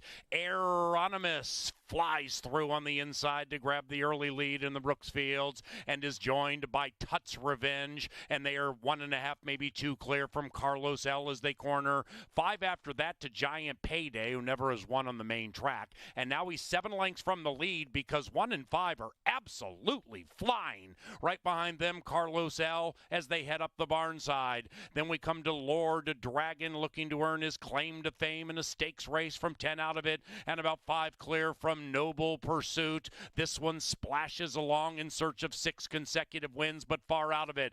They have a half mile to go in the $50,000 Brooksfield Stakes, and we have 3 astern. Aeronymous secures the inside, and next to that one is Tut's Revenge. Carlos L being niggled at by Conchari, and now is 1.5, 2 back as 1 and 5 cut clear, and they are far clear from Lord Dragon. After that, Giant Payday, and not 2 day for Noble Pursuit. pursuit. They have a quarter of a mile to go in the 27th Brooksfield Stakes, and Aeronymous and Touch Revenge are locked in battle as they head for home. Carlos L has dropped out of it. In third is Lord Dragon making a move into the final furlong. Aeronymous. Outside of that is Touch Revenge. Here's Lord Dragon earning his claim to fame in a stakes race. Aeronymous, Touch Revenge. Ooh, it's very tight late. It's Lord Dragon ruling over the Brooksfields for now.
Coming up next, the $50,000 HBPA Distaff on the main track, which is sloppy. And the current favorite, Best Kept Secret, had a nice win at Oaklawn. Miss Kelsey Haar rides this one. Kelsey never has won a stakes race. Beach Flowers, a two-time winner in this race, 2-1. And here's BA to handicap. Ruben Fuentes may be a new face here at Canterbury Park, but he's certainly no stranger to winning races and winning big races. So far, he's already got 2 stakes victories here at Canterbury Park, and while this weather may be new to him shipping in from California, certainly getting the job done, and he'll look for 2 in a row in here with Apple Dapple as Chris Richard also got a win in race number 4 in the Brooksfield. They'll look for back-to-back winners in here, but currently the field's long shot at 7-1 in the 4-horse field. The 5 is Beach Flower. Could be the speed of the speed, but best kept secret. Going to try and keep them honest up here. We'll see what Dean Butler opts to do. Doesn't look like Beach Flower wants to be too far back. They have shown the ability to go to the lead or sit just off of it. The class of the field, almost $500,000 in earnings for Beach Flower. We'll see what the Hall of Fame rider Dean Butler opts to do, but best kept secret looks to be the quickest of them all. Kelsey Haar likely has one way to go with best kept secret, and that is to the lead to play Catch Me If You Can. I do recognize the speed. Best kept secret did beat Beach Flower last time out. However, I am surprised at the amount of money that best kept secret is taking right now. 1-5. Does not look like 1-5 on paper. Certainly my top selection. However, 1-5, a little bit skinny at this point. And then we'll see if the 7, Baroness Von Trapp, can get the job done. Looks like all turf on paper, but Chip Woolley, no stranger to winning big races, especially in the slop, dating back to 2009. Maybe Mine That Bird. We'll see if the turf horse can win the sloppy and off race in here as the field of 4 goes out for today's Pick 5. 10% takeout. We're 8 minutes away. We've got 2 stakes races, and then the card really opens up. I think those last 3 races are awfully challenging and look wide open as we're 8 minutes away from the Minnesota HBPA Sprint.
Accomplished pianist Sir Leonard Dykert brings them onto the track for the $50,000 Minnesota HBPA Distaff, and there they are. The gray is Apple Dapple, trained by Chris Richard, ridden by Ruben Fuentes. Cheryl Sprick and Richard Bramer own Apple Dapple. Beach Flower has won this race twice. Dean Butler rides for Hugh Robertson, John Mentz, and Jeff Larson. Mac Robertson trains. Number 6 is Best Kept Secret. Best Kept Secret is owned by Tracy Hersman and trained by Robert Klein. And Pegasus Stud sends forward the mare Baroness Von Trapp. Benny Woolley Jr. is the trainer. Alfredo Juarez Jr. astride.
3 minutes away from stakes action here at Canterbury Park. It's the Maker's Mark 10% takeout pick 5. We're going to use the two favorite in here with Beach Flower and Best Kept Secret. They weren't that far away from one another last time out at Oaklawn Park, a race very similar to this in the slop where Best Kept Secret did get the job done over Beach Flower. However, it was not by many lengths at all. 4-5 on Best Kept Secret, 8-5 on Beach Flower. We'll use those two to start us off as we go on to race number 6, which is another race that was scheduled to be on the turf. We are off the turf today with Honor the Hero going 5 furlongs on the main track. Plenty of scratches in there. Do check the scratches from your tickets because on my ticket it says 1269, but the 2 was a very late scratch. So this ticket will actually be cheaper than $120 because the late scratch of the 2. Chessmaster is out. 1, 6, and 9 in race number 6 for me.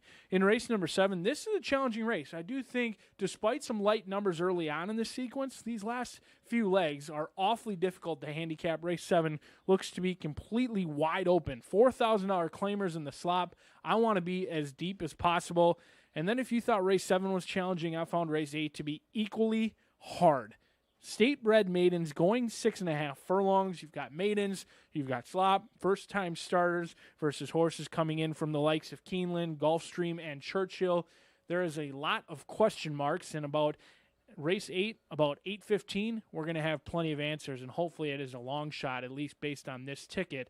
Race number 8, a challenging one at that, and race 9, this is where we'll go skinny. Hopefully we're alive. To Super Constitution for Jack Dickerson, Mac Robertson, and Alex Kinchari. The 4-year-old by Constitution is bred to love the slop. Tomlinson figure over 400, already has a win in the slop and a good second-place finish.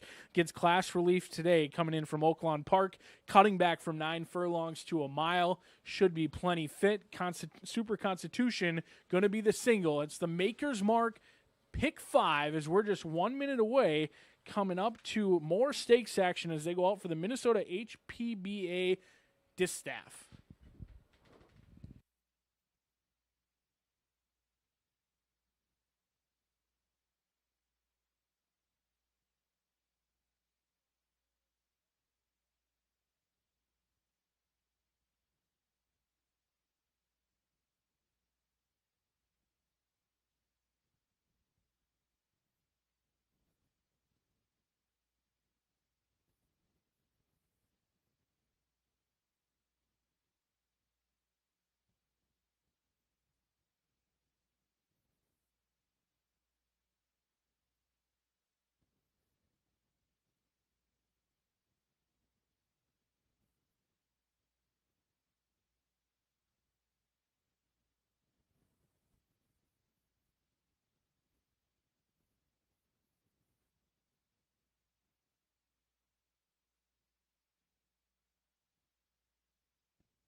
And the horses are approaching the starting gate.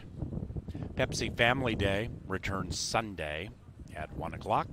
Free pony rides for the kids. Memorial Day, we start at 5. We race Monday at 5 o'clock. And free admission for all active military and veterans. Plus, our annual Salute to Service presentation. Once again, Monday, Canterbury begins at 5. No Tuesday racing next week. We go Monday, Wednesday, Thursday, Sunday.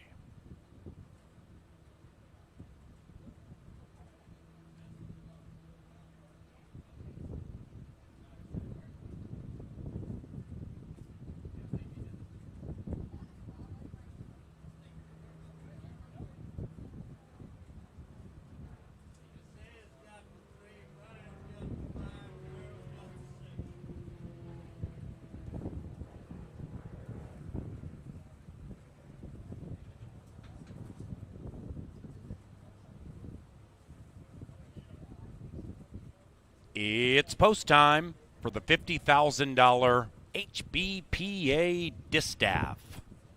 21st running.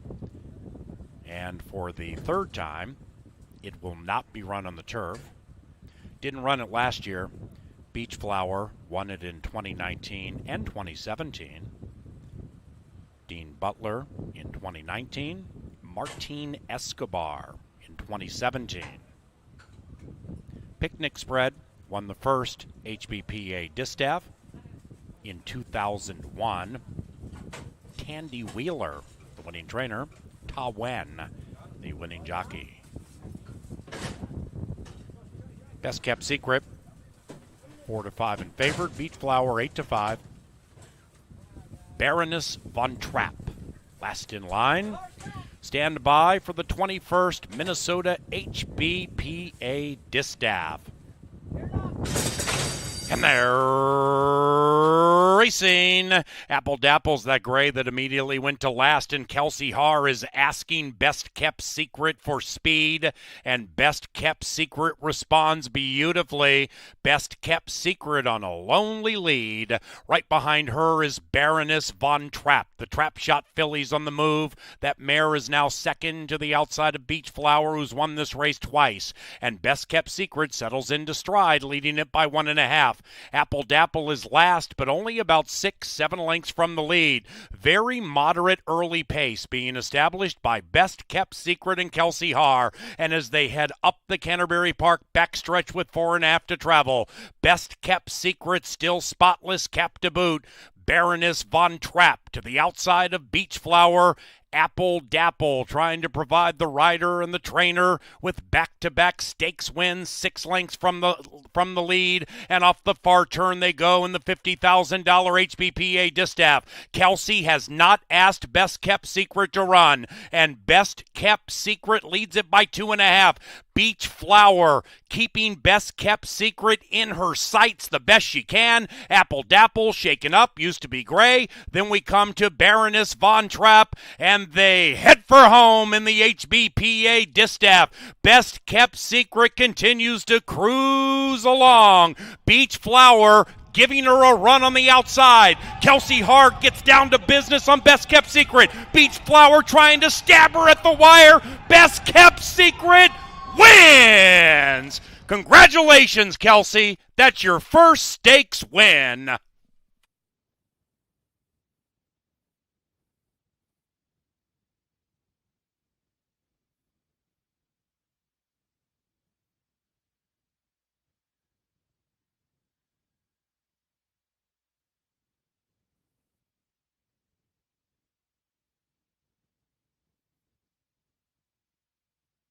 Photo finish.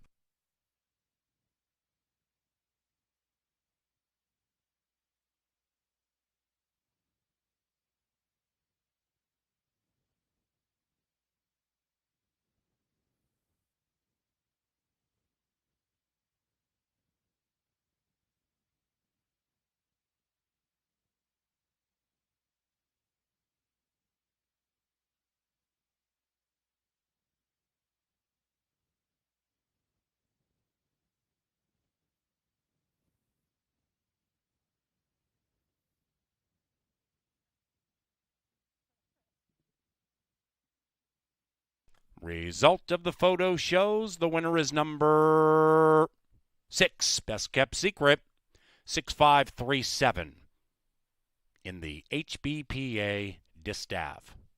In 137.87, ladies and gentlemen, Canterbury Park welcomes to the winner's enclosure Mr. Pete Matson, president of the Minnesota HBPA. Peter will make the trophy presentation to the winning connections of the 2021 Minnesota HBPA Distaff.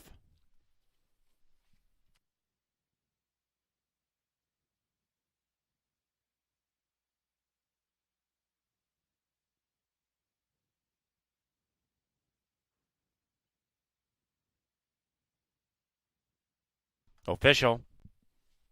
Pick 3, $18.90. Exacta paid $1.70. double $7.30. Good job, Kelsey. Congratulations. Pick 4, $64.75.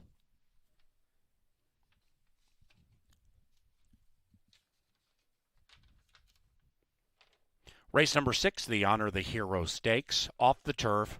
Main track still sloppy. This is the final pick 4 today for only 50 cents. And in this one, scratch numbers 2, 5, and 8. 2, 5, and 8 out of the Honor the Hero. Racing at Canterbury is provided in part by Grey Duck Vodka, Gallagher Benefit Services, and iHeartRadio.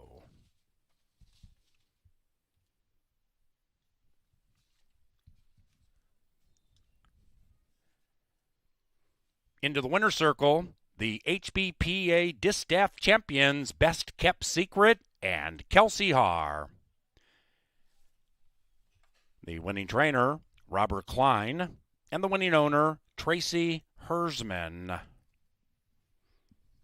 Best Kept Secret is a 5-year-old chestnut mare by Line of David out of Secrets of the Heart, foaled in Kentucky.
Kelsey Haar is in the winner's circle with Brian Aragoni. 3 years ago, Kelsey Haar and I were in this very same winner's circle. Her first start and her first win. Now today you get your first stakes victory. Take us through it. Oh, man, my nerves are crazy right now. I'm just stoked to get it pulled off. The owners drove all the way from Kentucky to be here today, and we got it done. So I can't be more happy. Proud of the fillies. She ran huge. What's it mean for you and your family? I know Robert Klein has given you a lot of opportunities. You had your first win here with your whole family here just a few years ago. What has everyone meant to you? Oh, man, my family's the biggest support system. They're so great. They come to every race they can back home, and I'm sad they're not here today. My little girl, she'd be right here crying with me. So I miss them. I love you, Lacey. If you're watching, I'll see you in a couple days. Kelsey Haar holding back tears in the winner's circle as Best Kept Secret takes him gate to wire.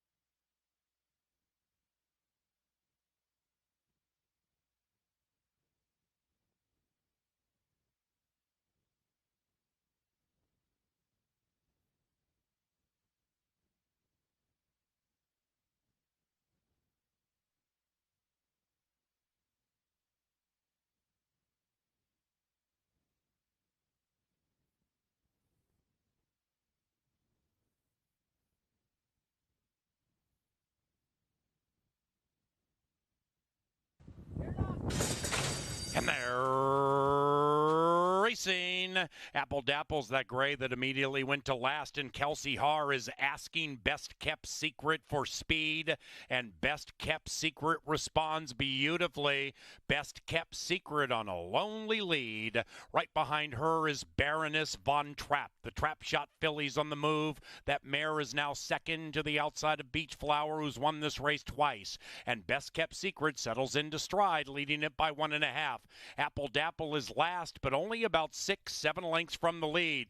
Very moderate early pace being established by Best Kept Secret and Kelsey Haar. And as they head up the Canterbury Park backstretch with 4.5 to travel, Best Kept Secret still spotless, cap to boot.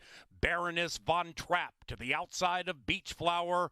Apple Dapple trying to provide the rider and the trainer with back-to-back stakes wins, 6 lengths from the lead, and off the far turn they go in the $50,000 HBPA Distaff. Kelsey has not asked Best Kept Secret to run, and Best Kept Secret leads it by 2.5.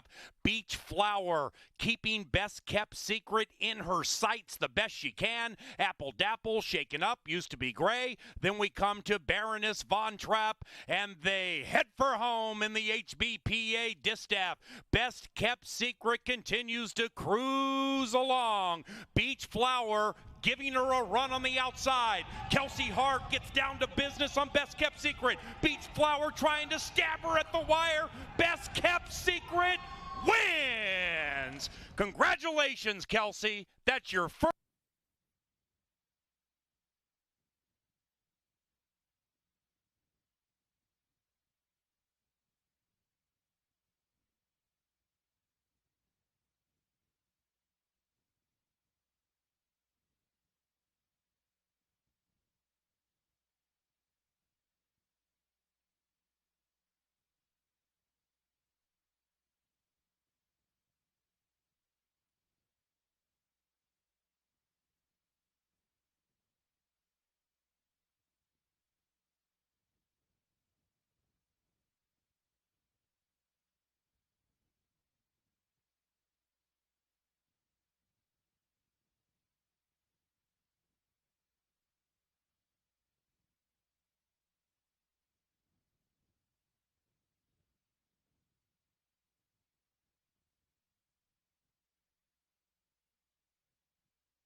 Let's see if the ladies can go back-to-back in stakes races. Congratulations, Kelsey Haar, on your very first stakes win. Welcome, Sophie Doyle, here to ride Bybee in the Honor the Hero, but winning it means going through this guy. It is the current favorite, and here is a victory from April 3rd at Oaklawn Park. It is Drina's Star, 7-5, ridden by Lindy Wade. The Wade-Diodoro combination has been very potent in the early stages of Canterbury 2021. Drina's Star with good speed on the inside on this sloppy track. Currently favored at 7-5. It's a $50,000 stakes race. Let's analyze it with B.A. Paul, I agree. This race looks challenging to get around Drina's Star, especially when it came off the turf. 7 of the 8 victories all on the main track, certainly upgraded likely the most off the turf. Drina's Star down on the inside. The track has been playing favorable to both speed as well as closers. It's very even track right now. You can come from off the pace or win on the lead. Drina's Star's got one way to go, and that is giddy up from the gate. We'll see if Lindy Wade can take them gate to wire as your current favorite at 6-5. But Tin Badge is awfully quick himself. Once had a 12-length lead at the quarter pole, just 2 furlongs into the race, was already up by 12 at Prairie Meadows, and that was in stakes action. Awfully fast. Rye Eckleberry had a win yesterday. He looks for another one in here with Tin Badge, who's going to try and keep Drina's Star company on the front end early.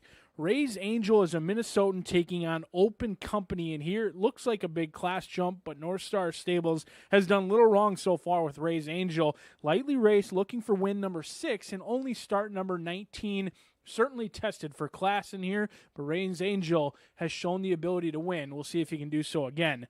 Minister of Soul goes out for Esteban Martinez as he owns and trains this one. 1-2 back at Turf Paradise. That was on the dirt. Actually beat a horse that scratched in here, the 5 by 5 lengths that day. 4-1 morning line, currently right at it at this point. We welcome Sophie Doyle here to Canterbury Park, and hopefully we'll welcome her home a winner as well. Looking for 2 in a row with Bybee coming in from Indiana Grand, looking for a win to push those earnings over $100,000. The 9 is Shannon C. Quincy Hamilton, you've been warned. I think this horse deserves a long look, especially off the turf. And then the 10, the ultra quick Chazzy Times. Hasn't won in 2 years, but why not win in a stakes race? Chad Lindsay off his mounts yesterday after a win, right back today looking to get David Van Winkle home a winner with Jazzy Times as the field goes out for the late pick 4. We're 8 minutes away from the $50,000 Honor the Hero.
Sauntering onto the track for the Honor the Hero, a $50,000 stakes race, and here they are.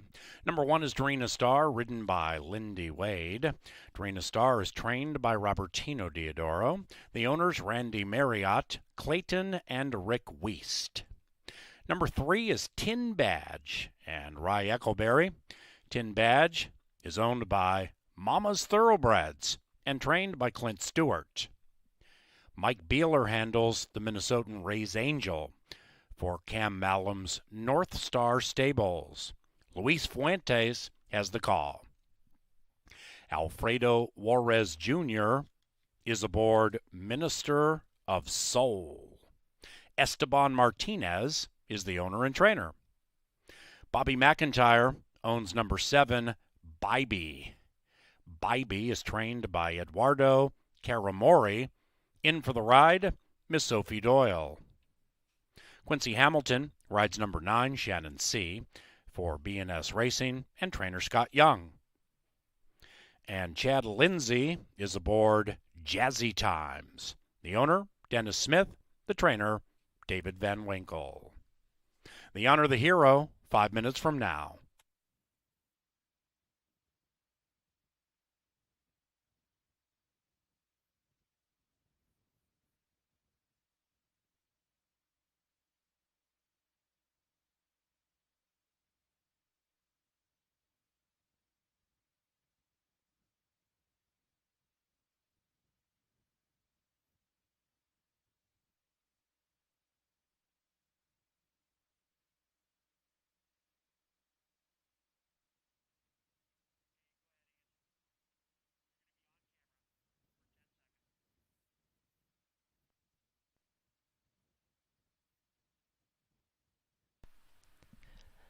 The pick 4 coming up in race number 6 is 5 minutes away. It does begin with the Honor the Hero off the turf stakes, but as you've seen, we can get some upsets on this track as it is changing progressively through the night. It is cold out, so you have to keep in mind that it might not be the easiest track to close on, even though they did that from just off the pace last out. So I opted to use a lot of speed in the Honor the Hero. Went with 1, 6, 7, and 9, of course, including Bybee, who could come off the pace. Under Sophie Doyle, we'll see if the girl power can continue. Paul mentioned that prior to this race, but the other 3 horses that I do have in there are pretty much pure speed runners if one can manage to shake loose from the other. That was my thought process in the 6th, but it'd be hard to talk you off just about anybody in this field. It is a contentious field that lined up for the 6th. Cut it down a little bit in race number 7, stuck towards the outside. And if Quincy Hamilton can pull off a couple of upsets like he's already done at this meet, this ticket could pay quite well if it does come through. 6 and 8 for me. 2 horses, Unbroken Song and Simple Man, who should find themselves pretty close to the front end of things. It looked like Herbie might be the only front runner drawn towards the inside, so I stuck with those 2 in order to try to get us to the State Bred Maiden 40 in race number 8. Now, I did put in 2 first-time starters. I took a few shots trying to beat the favorite, or the likely favorite, Devoted to You, as Ian Wilkes seemed to think that this horse would be better going 2 turns. He doesn't appear to have that much early speed, which I thought would be very important on this track, whereas a couple of the firsters, particularly Ruby's Red Devil, have shown a little bit of pace in the morning, and Vivo could show a little bit more pace as he's shown in the morning as well. The progression from 2 to 3 for Vivo will be very important, but he drew advantageously, and I thought maybe he could get himself more involved early than the likely favorite, Devoted to You. As we get to the last, kind of like last night, I think a lot of people are going to be single to the 4, including Brian Aragoni, who singled Super Constitution on his pick 5 ticket. I understand why. Super Constitution has done well on a wet track. He's done well going long. He has speed. But I think almost everyone in here finds their best race on the front end. So, along with Super Constitution, I opted to throw in a bomb and see if maybe Kelsey Haar can link up a couple on the night, this one being a much longer price than the one you just saw. But Devil Vision looks like one of the only pure closers drawn into the 9th race field. It'd be asking a lot, but he's already pulled it off a couple of times, and both times that Devil Vision has won, he has been a very healthy price. It would be a reach, but it wouldn't be the biggest reach considering the field that's drawn to his inside. That leads us into a pretty reasonable ticket to close out the day. We're 2 minutes away now from race number 6. This is the Honor the Hero, and it's going to the gate pretty soon. Good luck.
Approaching the gate for the Honor the Hero.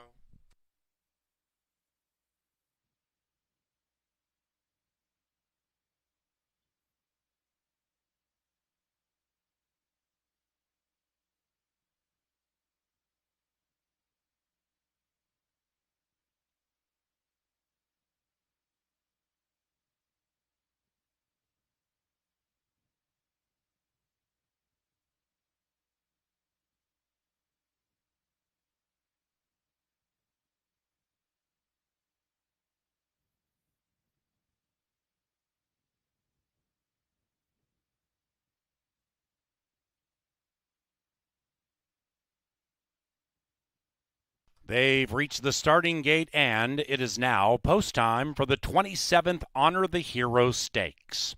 Dorina Star favored every click of the way.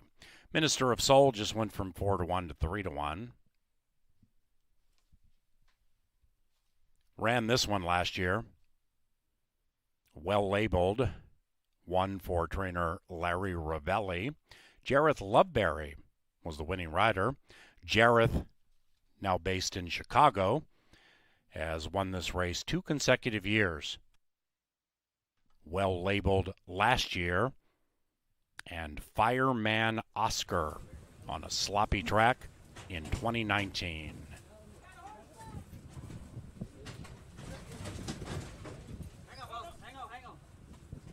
About set for the Honor the Hero Stakes. And they're racing. And from the outside, Shannon C. came out very fast. Shannon C. along with Jazzy Times showing speed. And Jazzy Times makes sweet music on a solo-alone lead. After that is Dorina Star, now the favorite, revs up to the inside. And it is Jazzy Times to the outside of Dorina Star. Right behind them is Tin Badge. Then we come back to Ray's Angel. The Minnesotan off the layoff has been overtaken by Minister of Soul. The gray is Bybee, second last. And the one at the rear, about 9-10 lengths out of it, Minister of Soul. Actually moving up on the outside is Shannon C. And they head for home in the Honor the Hero. Dorina Star moves on Jazzy Times. And Dorina Star, Red Silks, closest to the rail, takes the lead. It may be an ever-widening lead. And Jazzy Times is fighting back. Bybee is running on very fast late, but it'll be too late. And number one is number one in the Honor the Hero. It's Dorina Star.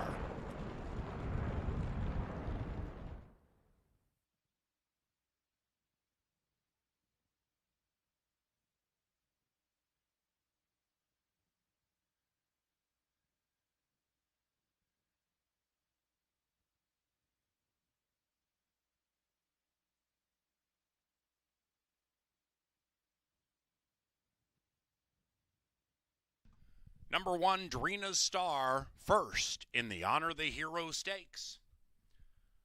Photography for the rest, 56.78.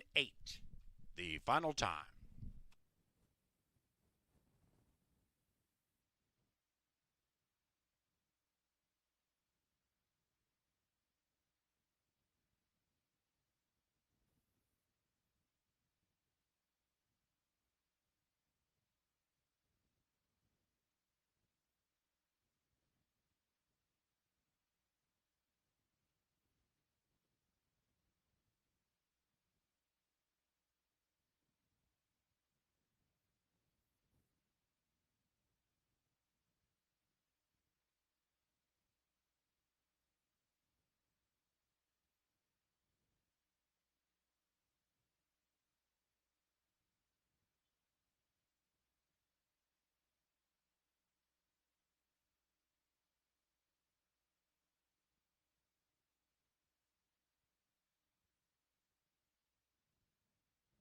One 1:10:79.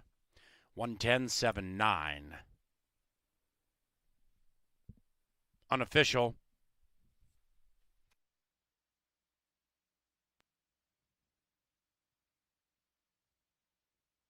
Ladies and gentlemen, Canterbury Park welcomes Mr. Andrew Offerman to the winner's circle.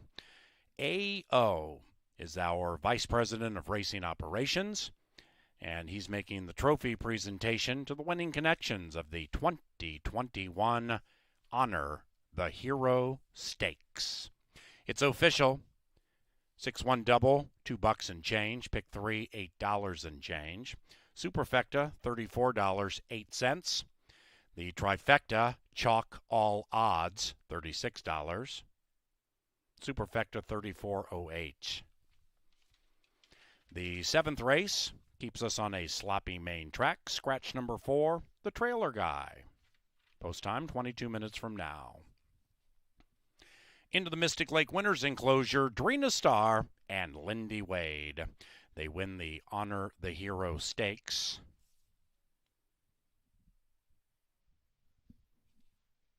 First victory in this race for the owners, trainer, and rider. Drina Star is owned by Randy Marriott and Clayton and Rick Wiest.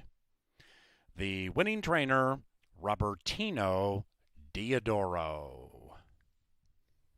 Drina Star is a 6-year-old chestnut gelding by First Samurai out of Starlight, Starbright, Fold in Kentucky. The 7th, courtesy of the Minnesota State Lottery. We have lottery kiosks located throughout Canterbury Park. And for every dollar spent on lottery tickets, about a quarter goes back to the state of Minnesota. We thank the Minnesota Lottery for yearly sponsorship.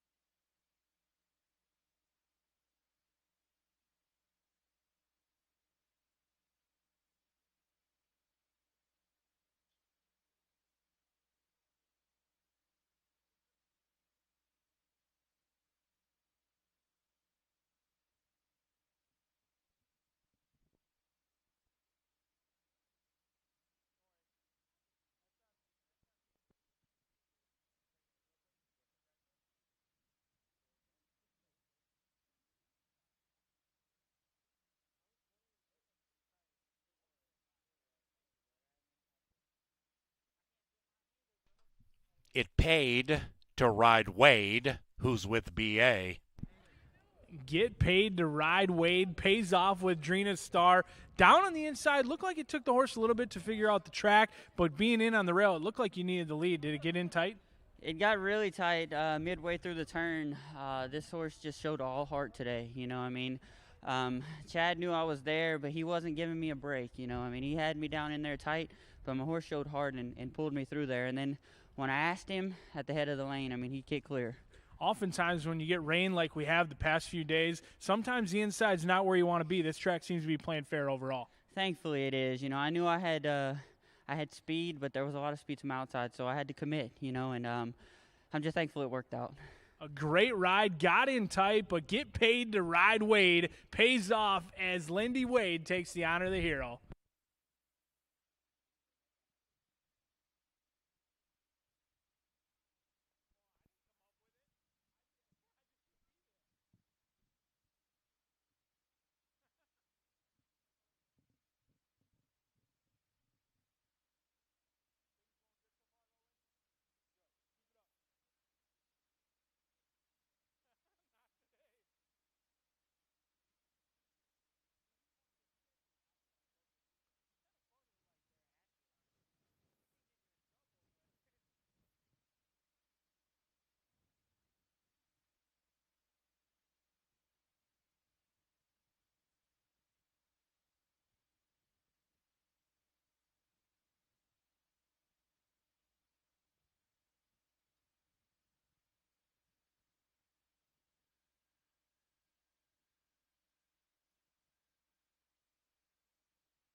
And they're Racing. And from the outside, Shannon C came out very fast. Shannon C along with Jazzy Times showing speed. And Jazzy Times makes sweet music on a solo-alone lead. After that is Drina Star. Now the favorite revs up to the inside. And it is Jazzy Times to the outside of Drina Star. Right behind them is Tin Badge. Then we come back to Ray's Angel. The Minnesotan off the layoff has been overtaken by Minister of Soul. The gray is Bybee, second last. And the one at the rear, about 9-10 lengths out of it, Minister of Soul. Actually moving up on the outside is Shannon C. And they head for home in the honor of the hero. Drina Star moves on Jazzy Times. And Drina Star, Red Silks, closest to the rail, takes the lead. It may be an ever-widening lead. And Jazzy Times is fighting back.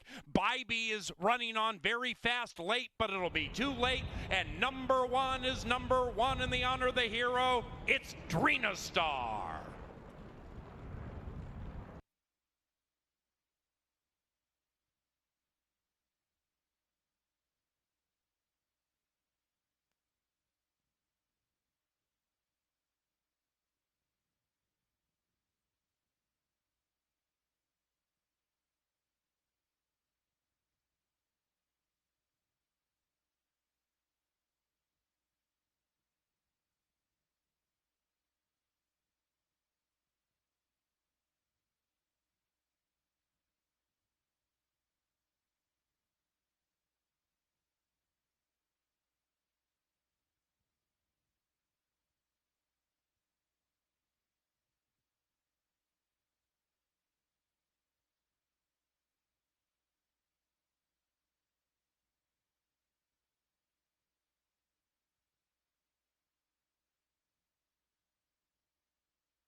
3 stakes races behind us, and Kelsey Haar gets her first stakes victory.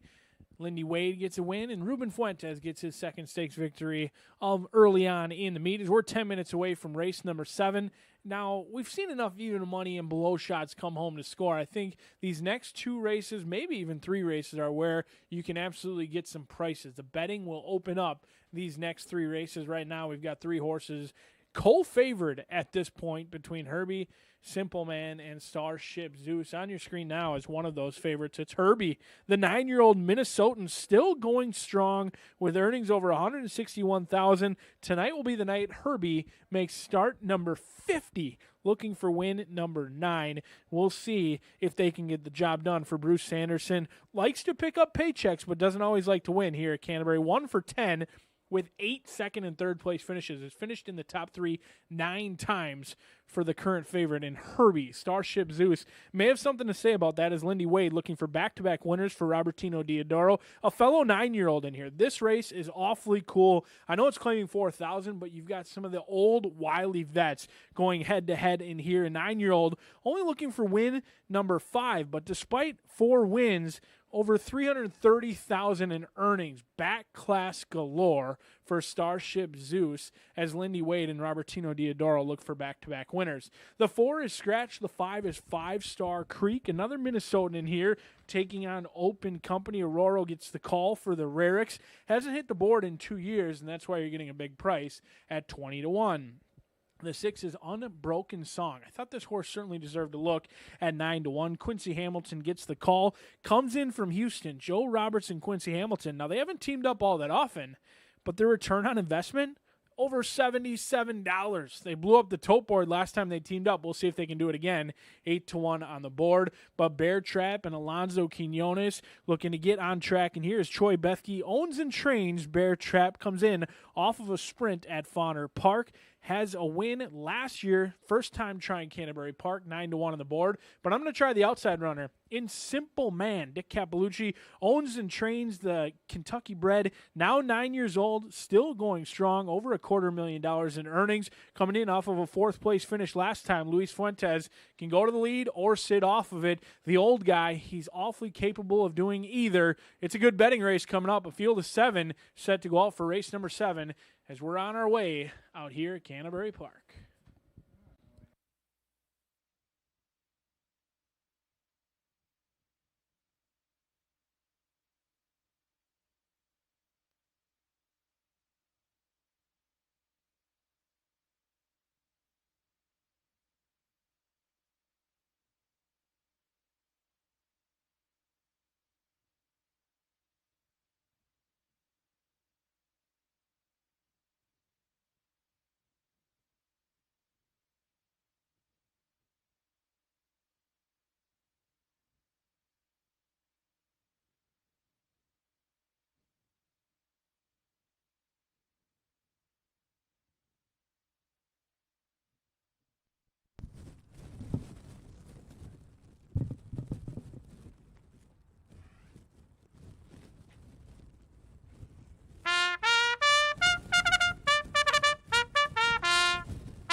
Nice rescue, Len Dykert. He brings the horses onto the track for race number 7. We're now 6 minutes away. Scratch number 4, the trailer guy out of the 7th race. Win, place, show, exacta, trifecta, and superfecta wagering, in addition to double and pick 3s available in race number 7. Tepid favorite at the moment is Simple Man on the outside, now down to 9-5. And while we're talking about race number 7, it's a good time to mention that if you have your MVP card, any day that you come to the races, swipe it at a self-serve kiosk, and you can be entered in a drawing for a $25 Mystic Lake gift card. Tonight's winner is Augustin G. of Minnetonka. Augustine, if you can hear this announcement, please head to the marketing level information booth to claim your prize. You've won the $25 Mystic Lake gift card given away each racing day to our MVPs. Now have 5 minutes to post. Track remains sloppy. The 1 mile event is headed to the gate in 5.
They've reached the gate. It's post time for race 7. Thursday, a wet Thursday at Canterbury Park.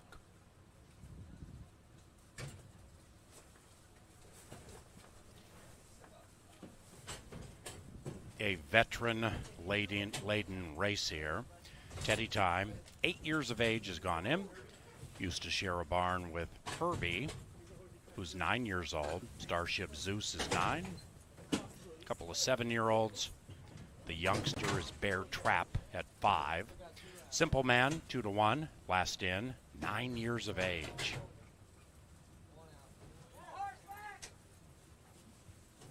There in the gate.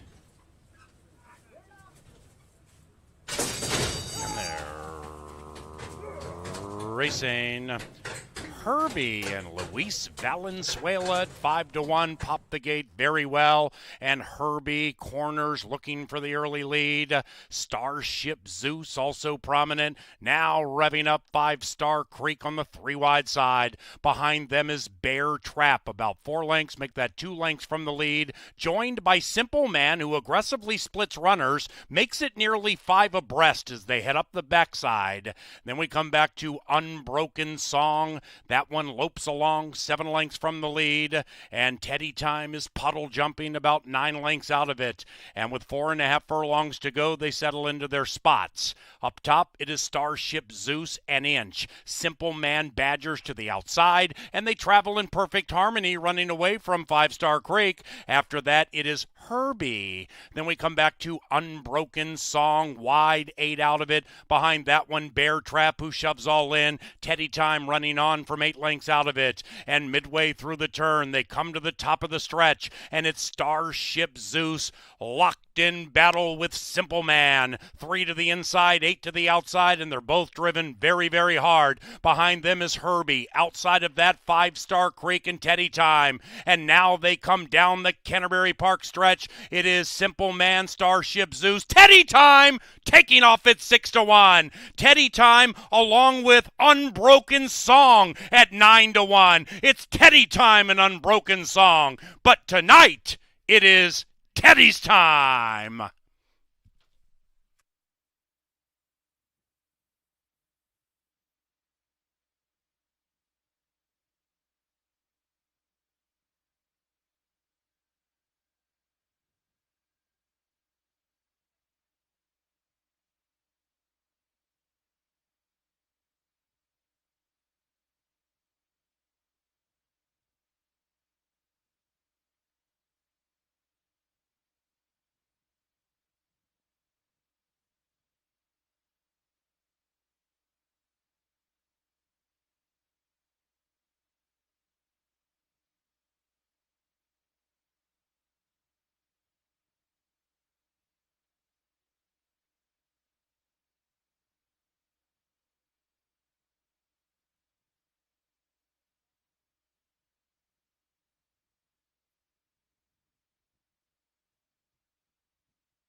Number 1, Teddy Time ran first. 1628, 138.98. Results unofficial. Hey, when racing is done, head to the card casino. We have $1 touchscreen blackjack. You can play 1, 2, or 3 hands at a private blackjack terminal, and we have a live dealer.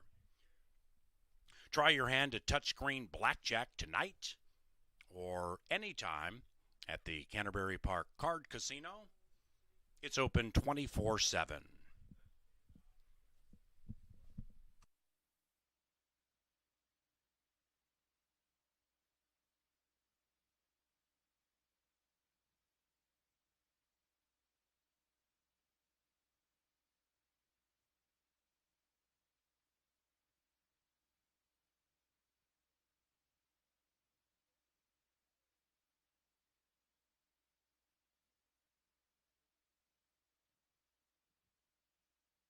In the winner's enclosure, it is Teddy Time and Alfredo Juarez Jr. The winning owner and trainer, Ed Caroluck. Teddy Time is an 8-year-old big gelding by Northern to Fleet from the Devil is Due mare, Devil Not Me. And Teddy Time was foaled in Minnesota by Mr. Jeff Larson. Exacta 62.30. The Trifecta 174. 10-cent Superfecta 129.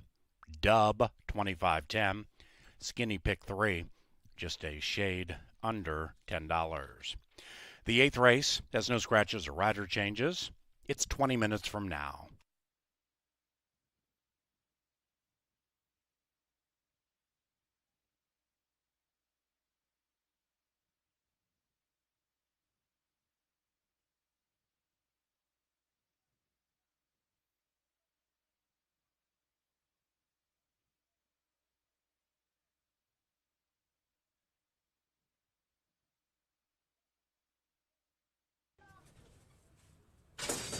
And they're racing. Herbie and Luis Valenzuela at 5-1 popped the gate very well, and Herbie corners looking for the early lead. Starship Zeus also prominent, now revving up 5-Star Creek on the 3-wide side. Behind them is Bear Trap, about 4 lengths, make that 2 lengths from the lead, joined by Simple Man, who aggressively splits runners, makes it nearly 5 abreast as they head up the backside. Then we come back to Unbroken Song. That one lopes along 7 lengths from the lead, and Teddy Time is puddle jumping about 9 lengths out of it. And with 4.5 furlongs to go, they settle into their spots. Up top, it is Starship Zeus an inch. Simple Man Badgers to the outside, and they travel in perfect harmony, running away from 5-Star Creek. After that, it is Herbie. Then we come back to Unbroken Song, wide 8 out of it. Behind that one, Bear Trap, who shoves all in. Teddy Time running on from 8 lengths out of it, and midway through the turn they come to the top of the stretch, and it's Starship Zeus locked in battle with Simple Man. 3 to the inside, 8 to the outside, and they're both driven very, very hard. Behind them is Herbie. Outside of that, 5-Star Creek and Teddy Time. And now they come down the Canterbury Park stretch. It is Simple Man, Starship Zeus, Teddy Time taking off at 6-1. Teddy Time along with Unbroken Song at 9-1. It's Teddy Time and Unbroken Song. But tonight it is Teddy's time.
We're 11 minutes away from the late daily double. Miss Angela Herman said to give you her daily double ticket once the horses are on the track. As this looks like a wide open betting race. Right now, your current favorite in very lukewarm fashion is Ruby's Red Devil off that 10-1 morning line. But on your screen now, showing good energy is JJ's Wildcat. Frank McKinley trying to get Ann McKinley home, a winner for the homebred in here. The 4-year-old by Westover Wildcat has nibbled but not gotten the job done, hasn't taken the whole bite of the winner's circle yet. 4 starts, 2 seconds, and 2 third-place finishes. Leslie Mowing gets the call on the speedy JJ's Wildcat, set to go 6.5 furlongs for the first time in here, as many of them are. I'm going to try a long shot in here. Edgy Reggie. Dean Butler, the Hall of Fame rider, doesn't opt to ride too many maidens or state-bred maidens at this point in his career, but he'll ride for Suzanne Stables as he will for many other horses. Turf to Dirt in play, made the debut last year, bred for the turf, but they come back on the main track in this spot. Certainly has every right to improve. Tony Ringstorff wins at 27% when he takes over from another trainer, and that's exactly what we have here on a long shot. The firster, 16-1 on the board. The 3 is Hot Artie. Kelsey Haar got her first stakes victory here earlier tonight. She'll look for another win in here. Sandy Swear sending out her first starter of the year for Milton Suter. We'll see if Hot Artie can get the job done 12-1, but looking good down in the walking ring is Me and Rose. The firster for Gary Shear certainly turned out nice. The breeding is here with the 3-year-old by Stormy Business. Goes for Slews Get One. Eddie Martin Jr. looking for another win in here, as he's already got a winner on the card in our first race. He'll look for another win in here in race number 8. The 5 is Devoted to You for Lothenbach Stables, the son of Bayern. Hopefully no left-hand turns out of the gate like his father used to do. Rye Eckleberry gets the call for Joel Burnt. This jockey-trainer combination has been excellent in the past, winning at 25%. Ships in from Keeneland, has faced much tougher. However, the results haven't been there at Churchill, Gulfstream, Keeneland. They'll try Canterbury Park. Certainly getting class relief today. I expect this one to be bet heavily at the end, 7-2 on the board. The 6 is 'Cause I'm Chocolate. Wind in Wood Farm, Quincy Hamilton, and Joel Burnt. It's the other Joel Burnt. You always have to pay attention when a trainer enters in, too. The blinkers go on. Lasix for the first time as well. The 7 is Ruby's Red Devil. This one taking plenty of action, and my guess is it's off that May 13th work, a very nice work. Handling from the gate, going 1 minute flat. Mike Beeler can get him ready to pop at first, asking. North Star Stables sends this one out a half to Raise Angel, who's been plenty successful on the track. Actually ran in a stakes race earlier today, and Ruby's Red Devil a firster, and on the outside it's Vivo. Ruben Fuentes, stakes-winning rider for Francisco Bravo, going out for Lori Bravo and Dale Shenian. Certainly no strangers to the Canterbury Park winner's circle at 7-1. An excellent betting race. Not the most talented field we've had all night, but certainly the best betting race of the night. Currently co-favorites at a juicy 3-1. We'll see who's going to take them home as Angela Herman set to give us the Daily Double coming up next.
For the second to last time this week, ladies and gentlemen, Lynn Dykert. 6 minutes to post for race number 8. Maidens go on the sloppy main track, and they go 6.5 furlongs in race number 8. Your wagering options include win, place, show, exacta, trifecta, 10-cent superfecta, and the final double of our racing week. But don't forget, even though we're done today, we'll come back in a few days. We start up Sunday racing on Sunday, May 30th. Our first family takes off at 1 o'clock p.m., and we have a lot of the same family activities that we've had in the past here. Check out CanterburyPark.com for details on our first family day this weekend. Still a sloppy track. Your 5-2 favorite is on the screen right now, Devoted to You. Brian and I will be back in a couple of minutes to see how they're warming up and talk a little bit more about the late double.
We now have 3 minutes until the late double starts, and this is for maidens, Minnesota bred.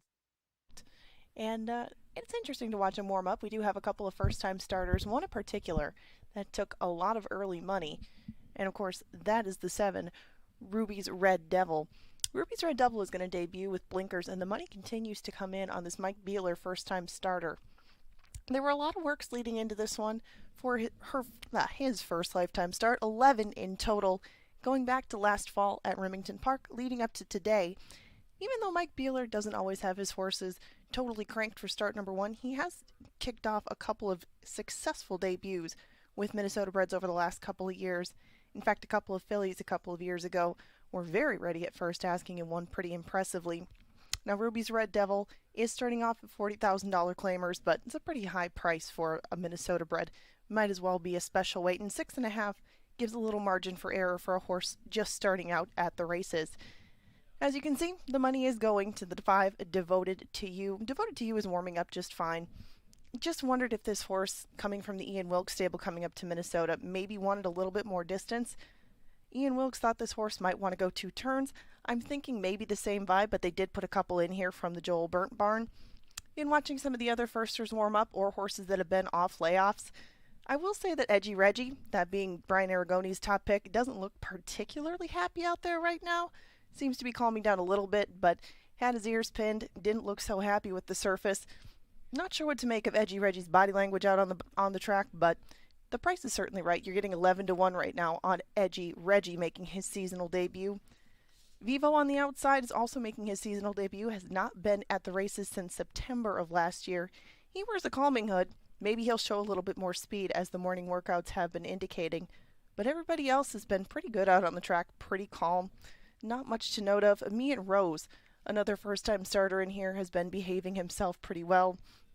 In this particular scenario, Gary Shearer is pretty good.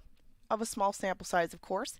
He's 2 for 4 with Minnesota-bred 3 and up first-time starters. Not a bad percentage. Takes aim very well with these first spots for his first-time starters. Me and Rose not giving any bad indications at all out on the track, and you are getting 6-1. They're headed to the gate very shortly. You have less than a minute if you'd like to bet the late double. That's how it looks from the announcer's booth. It's almost post time.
They've reached the gate. It's post time.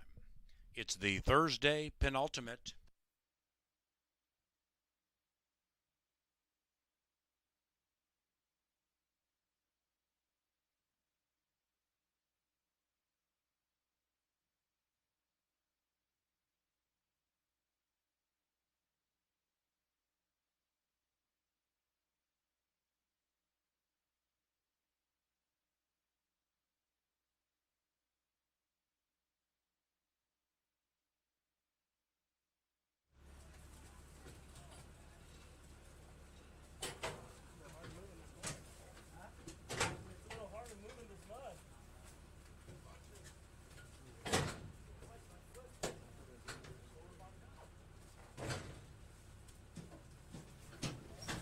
And into the gate for the 8th at Canterbury Park.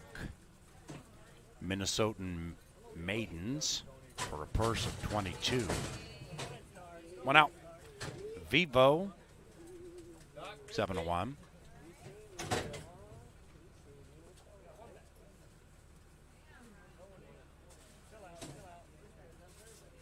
He goes in.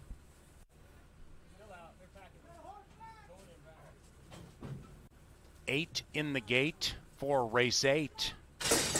And they're racing. Devoted to You popped the gate first, but now has been usurped. On the inside, JJ's Wildcat with good early speed.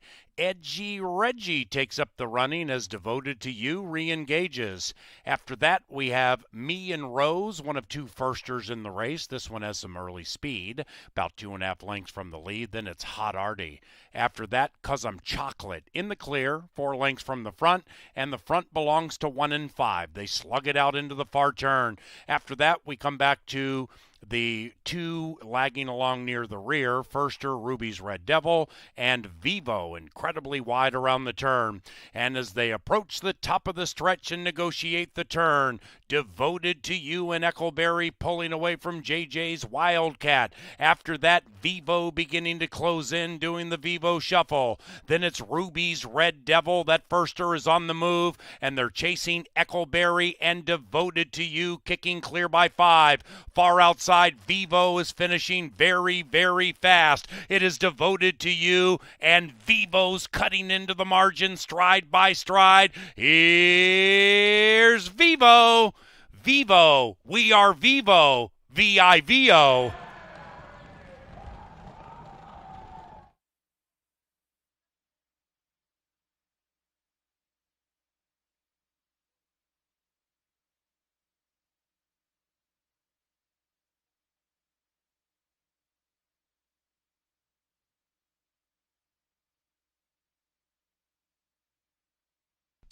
Number 8, Vivo, ran first. 8573. 119.15.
Race 8, the Louis Lover is official.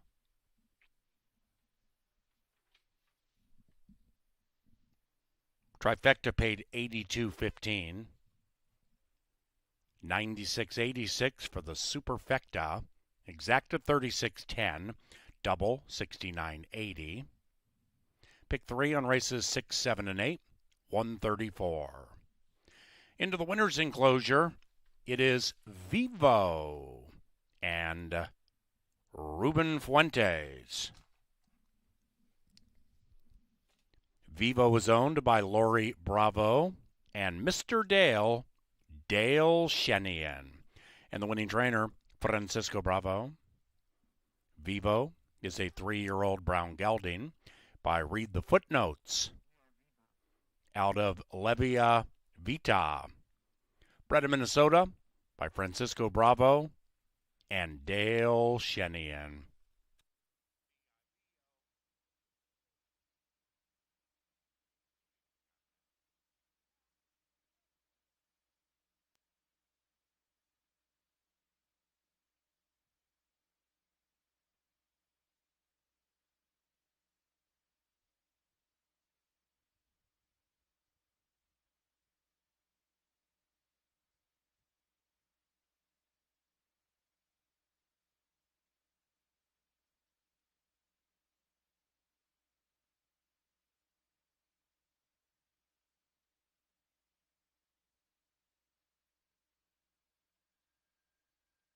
for race 8. And they're racing. Devoted to You popped the gate first, but now has been usurped. On the inside, JJ's Wildcat with good early speed. Edgy Reggie takes up the running as Devoted to You re-engages. After that, we have Me and Rose, one of 2 firsters in the race. This one has some early speed, about 2.5 lengths from the lead. Then it's Hot Artie. After that, 'Cause I'm Chocolate in the clear, 4 lengths from the front, and the front belongs to 1 and 5. They slug it out into the far turn. After that, we come back to the 2 lagging along near the rear, Firster, Ruby's Red Devil, and Vivo, incredibly wide around the turn.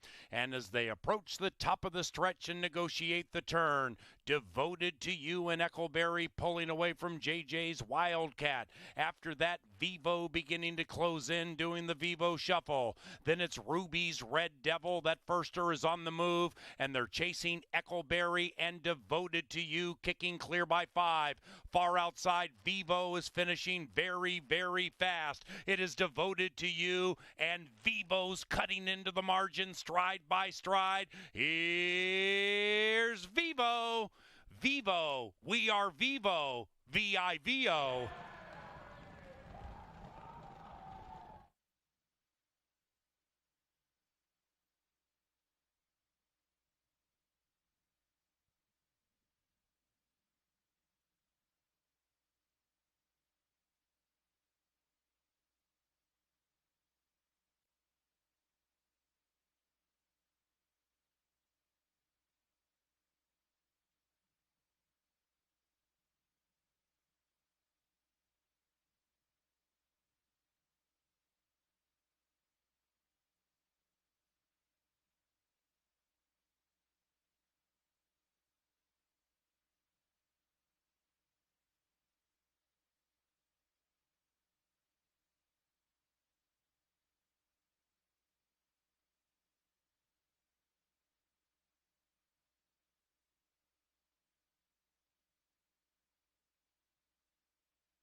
the Chili card set to come to a conclusion in 11 minutes as a field of 6 rounds out a great preview day for stakes action later to come with the North Star Stakes later on in the meet. And what an excellent day it was. We were off the turf, but still some awesome storylines going into stakes later on. In the meet, a field of 6 goes 1 mile in here. Allowance level foes. Your number 1 is My Dominator. Lindy Wade looking for a victory in here for Bruce Reeking, coming in off of a win. Claimed last time out from Carl Broberg. Now is to take on winners for the first time. 12-1 on the board. Was scheduled to race April 25th at Oaklawn Park. Missed that race. Comes back in here. First start off the claim for Bruce Reeking. The 2 is Market Analysis. Chili on the board is an understatement. 2-1, currently on the board at 8-1. The Son of Honor Code should love the track conditions. What a journey it's been for Market Analysis. Winning the debut, then took on King Guillermo just last year. We're not talking 4 or 5 years ago. Market Analysis was in the Grade 2 Tampa Bay Derby last year. Went off at 6-1 against King Guillermo and Soleil Volante. Market Analysis had quite the journey, now 9-1 here in the nightcap at Canterbury Park. The 3 is Saturday Value. Didn't like the blinkers last time, maybe didn't like the slop. That's the question mark for Saturday Value. Matt Williams and Luis Fuentes will see if they can get things figured out. The blinkers come off. Was it the slop or was it the blinkers last time out? That's something we'll find out 9 minutes from now, 17-1. Part of the reason some of the prices are inflated is because all of the money's gone on Super Constitution for Mac Robertson, Alex Kinchari, a win in the slop. There is a ton to like. They went fast last time out, cuts back today. Super Constitution, probably the one to catch the cash, 1-5 on the board. The 5 is Luis Legrand. Alfredo Juarez got a win already today. He'll look for another one in here. And then the Minnesota-bred Devil Vision rounds out the field with Miss Kelsey Haar. Stakes winning Kelsey Haar getting the call for Devil Vision in here. The Minnesotan off the long layoff for Clinton Stewart. The field of 6 rounds out live racing. Don't forget a special week of racing next week. We'll race Sunday at 1 o'clock, Monday at a special 5 p.m. post time on Memorial Day, and then we'll go Wednesday and Thursday. Sunday, Monday, Wednesday, and Thursday. Thanks for joining us each and every day here at Canterbury Park. We'll see you all Sunday. Good luck.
The horses are on the track for the final race of Thursday. We have 6 minutes to post. No scratches in race number 9 and heavy favorite in Super Constitution at 1-5. Betting options include win, place, show, exacta, trifecta, and superfecta wagering. They'll go 1 mile in 6 minutes. It remains a sloppy main track. You now have about 5 minutes to get in your wagers for the final race of the weekend. Remember, on your way out, check out the card club. Take a walk through, try your luck. The jackpots are ever growing on this Thursday. We are open all the time in the card room, Chip's Bar, of course open back to its normal hours. If you want a little bit on the races, try your luck at the cards. Again, 5 minutes to post for race number 9.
Arriving at the starting gate, and it's post time for race 9.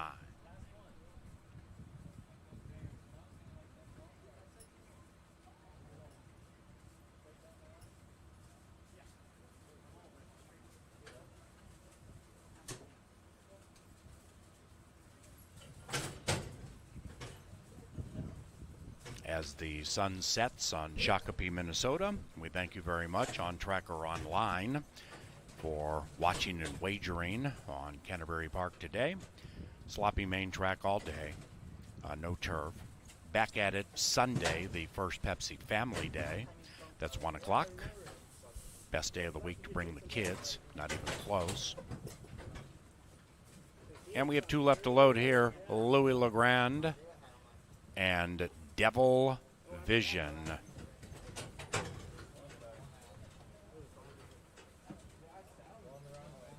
Get behind it.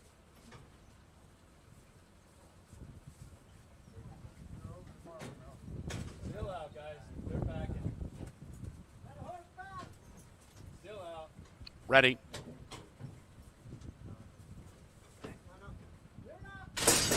And they're racing. Super Constitution popped out of it nicely as the 2-5 favorite, but now that lead has been taken away by Market Analysis, and Market Analysis puts the pedal to the metal and runs away by 1. In second is Saturday Value, trying to provide that on the Thursday. Super Constitution and Alex Conchari, the heavy favorite, third, but very much in touch with the field, and in fact taking aim on the 3-wide side. Just to the inside of Louis Legrand, 2.5 to the good of My Dominator, and the one in last is Devil's Vision. 9 covers them, 4.5 to go, and Market Analysis tugs them along tenaciously and tenuously, and now opens up that lead and makes it 1 from Saturday Value. Super Constitution, 4 in arrears, to the inside of Louis Legrand, who shoved on very hard. Devil Vision and Kelsey Haar beginning to run on fast from behind, just to the outside of Super Constitution, who's in a tough spot. Then we come back to My Dominator, and as they come to the quarter pole, it is Market Analysis. Now Conchari takes Super Constitution just to the outside of that gray and has ample opportunity to run by with the length of the stretch right in front of them. And now they charge down the Canterbury stretch. Market Analysis, Super Constitution. Devil's Vision had that spurt on the far turn, but that was short-lived, and Market Analysis has buried them at 3-1. 2-4-6 in race 9.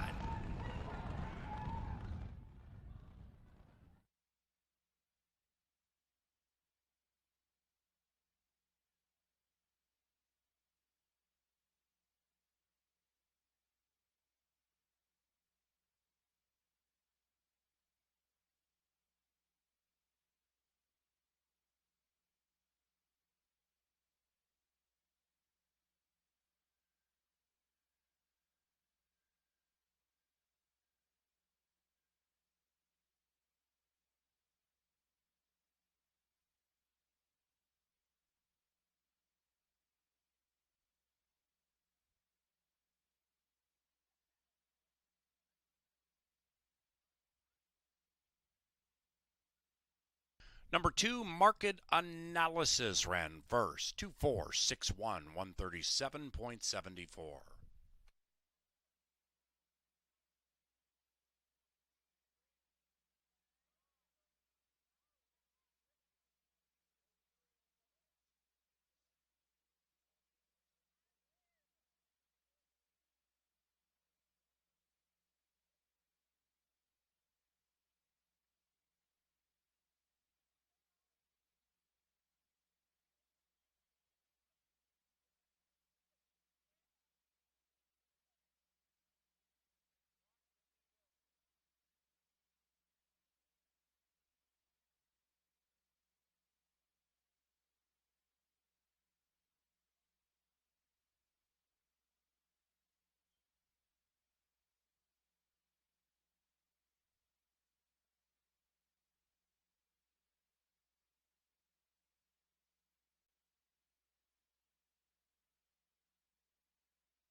Thursday is official.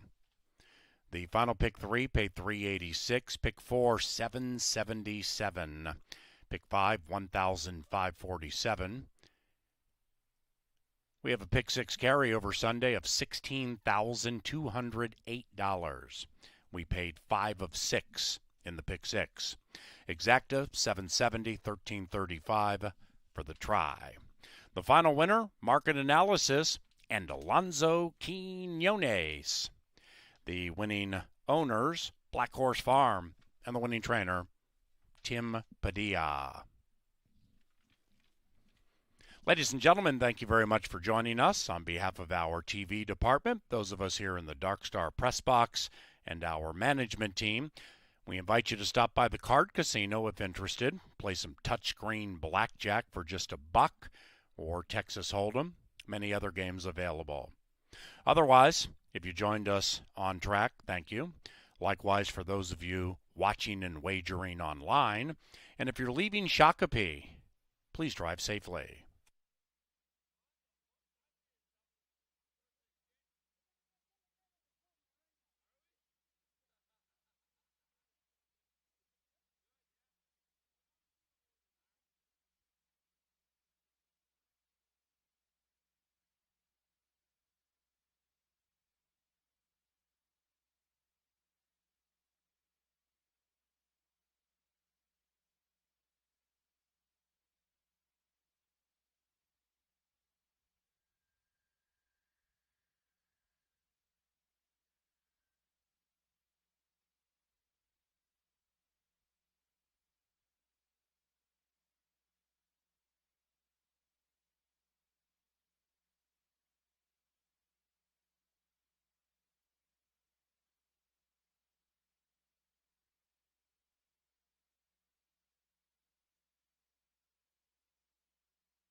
Racing. Super Constitution popped out of it nicely as the 2-5 favorite, but now that lead has been taken away by Market Analysis, and Market Analysis puts the pedal to the metal and runs away by 1. In second is Saturday Value, trying to provide that on the Thursday. Super Constitution and Alex Conchari, the heavy favorite, third, but very much in touch with the field, and in fact taking aim on the 3-wide side. Just to the inside of Louis Legrand, 2.5 to the good of My Dominator, and the one in last is Devil's Vision. 9 covers them, 4.5 to go, and Market Analysis tugs them along tenaciously and tenuously, and now opens up that lead and makes it 1 from Saturday Value. Super Constitution, 4 in arrears, to the inside of Louis Legrand, who shoved on very hard. Devil Vision and Kelsey Har beginning to run on fast from behind, just to the outside of Super Constitution, who's in a tough spot. Then we come back to My Dominator, and as they come to the quarter pole, it is Market Analysis. Now Conchari takes Super Constitution just to the outside of that gray and has ample opportunity to run by with the length of the stretch right in front of them. And now they charge down the Canterbury stretch. Market Analysis, Super Constitution. Devil's Vision had that spurt on the far turn, but that was short-lived, and Market Analysis has buried them at 3-1. 2-4-6 in race 9.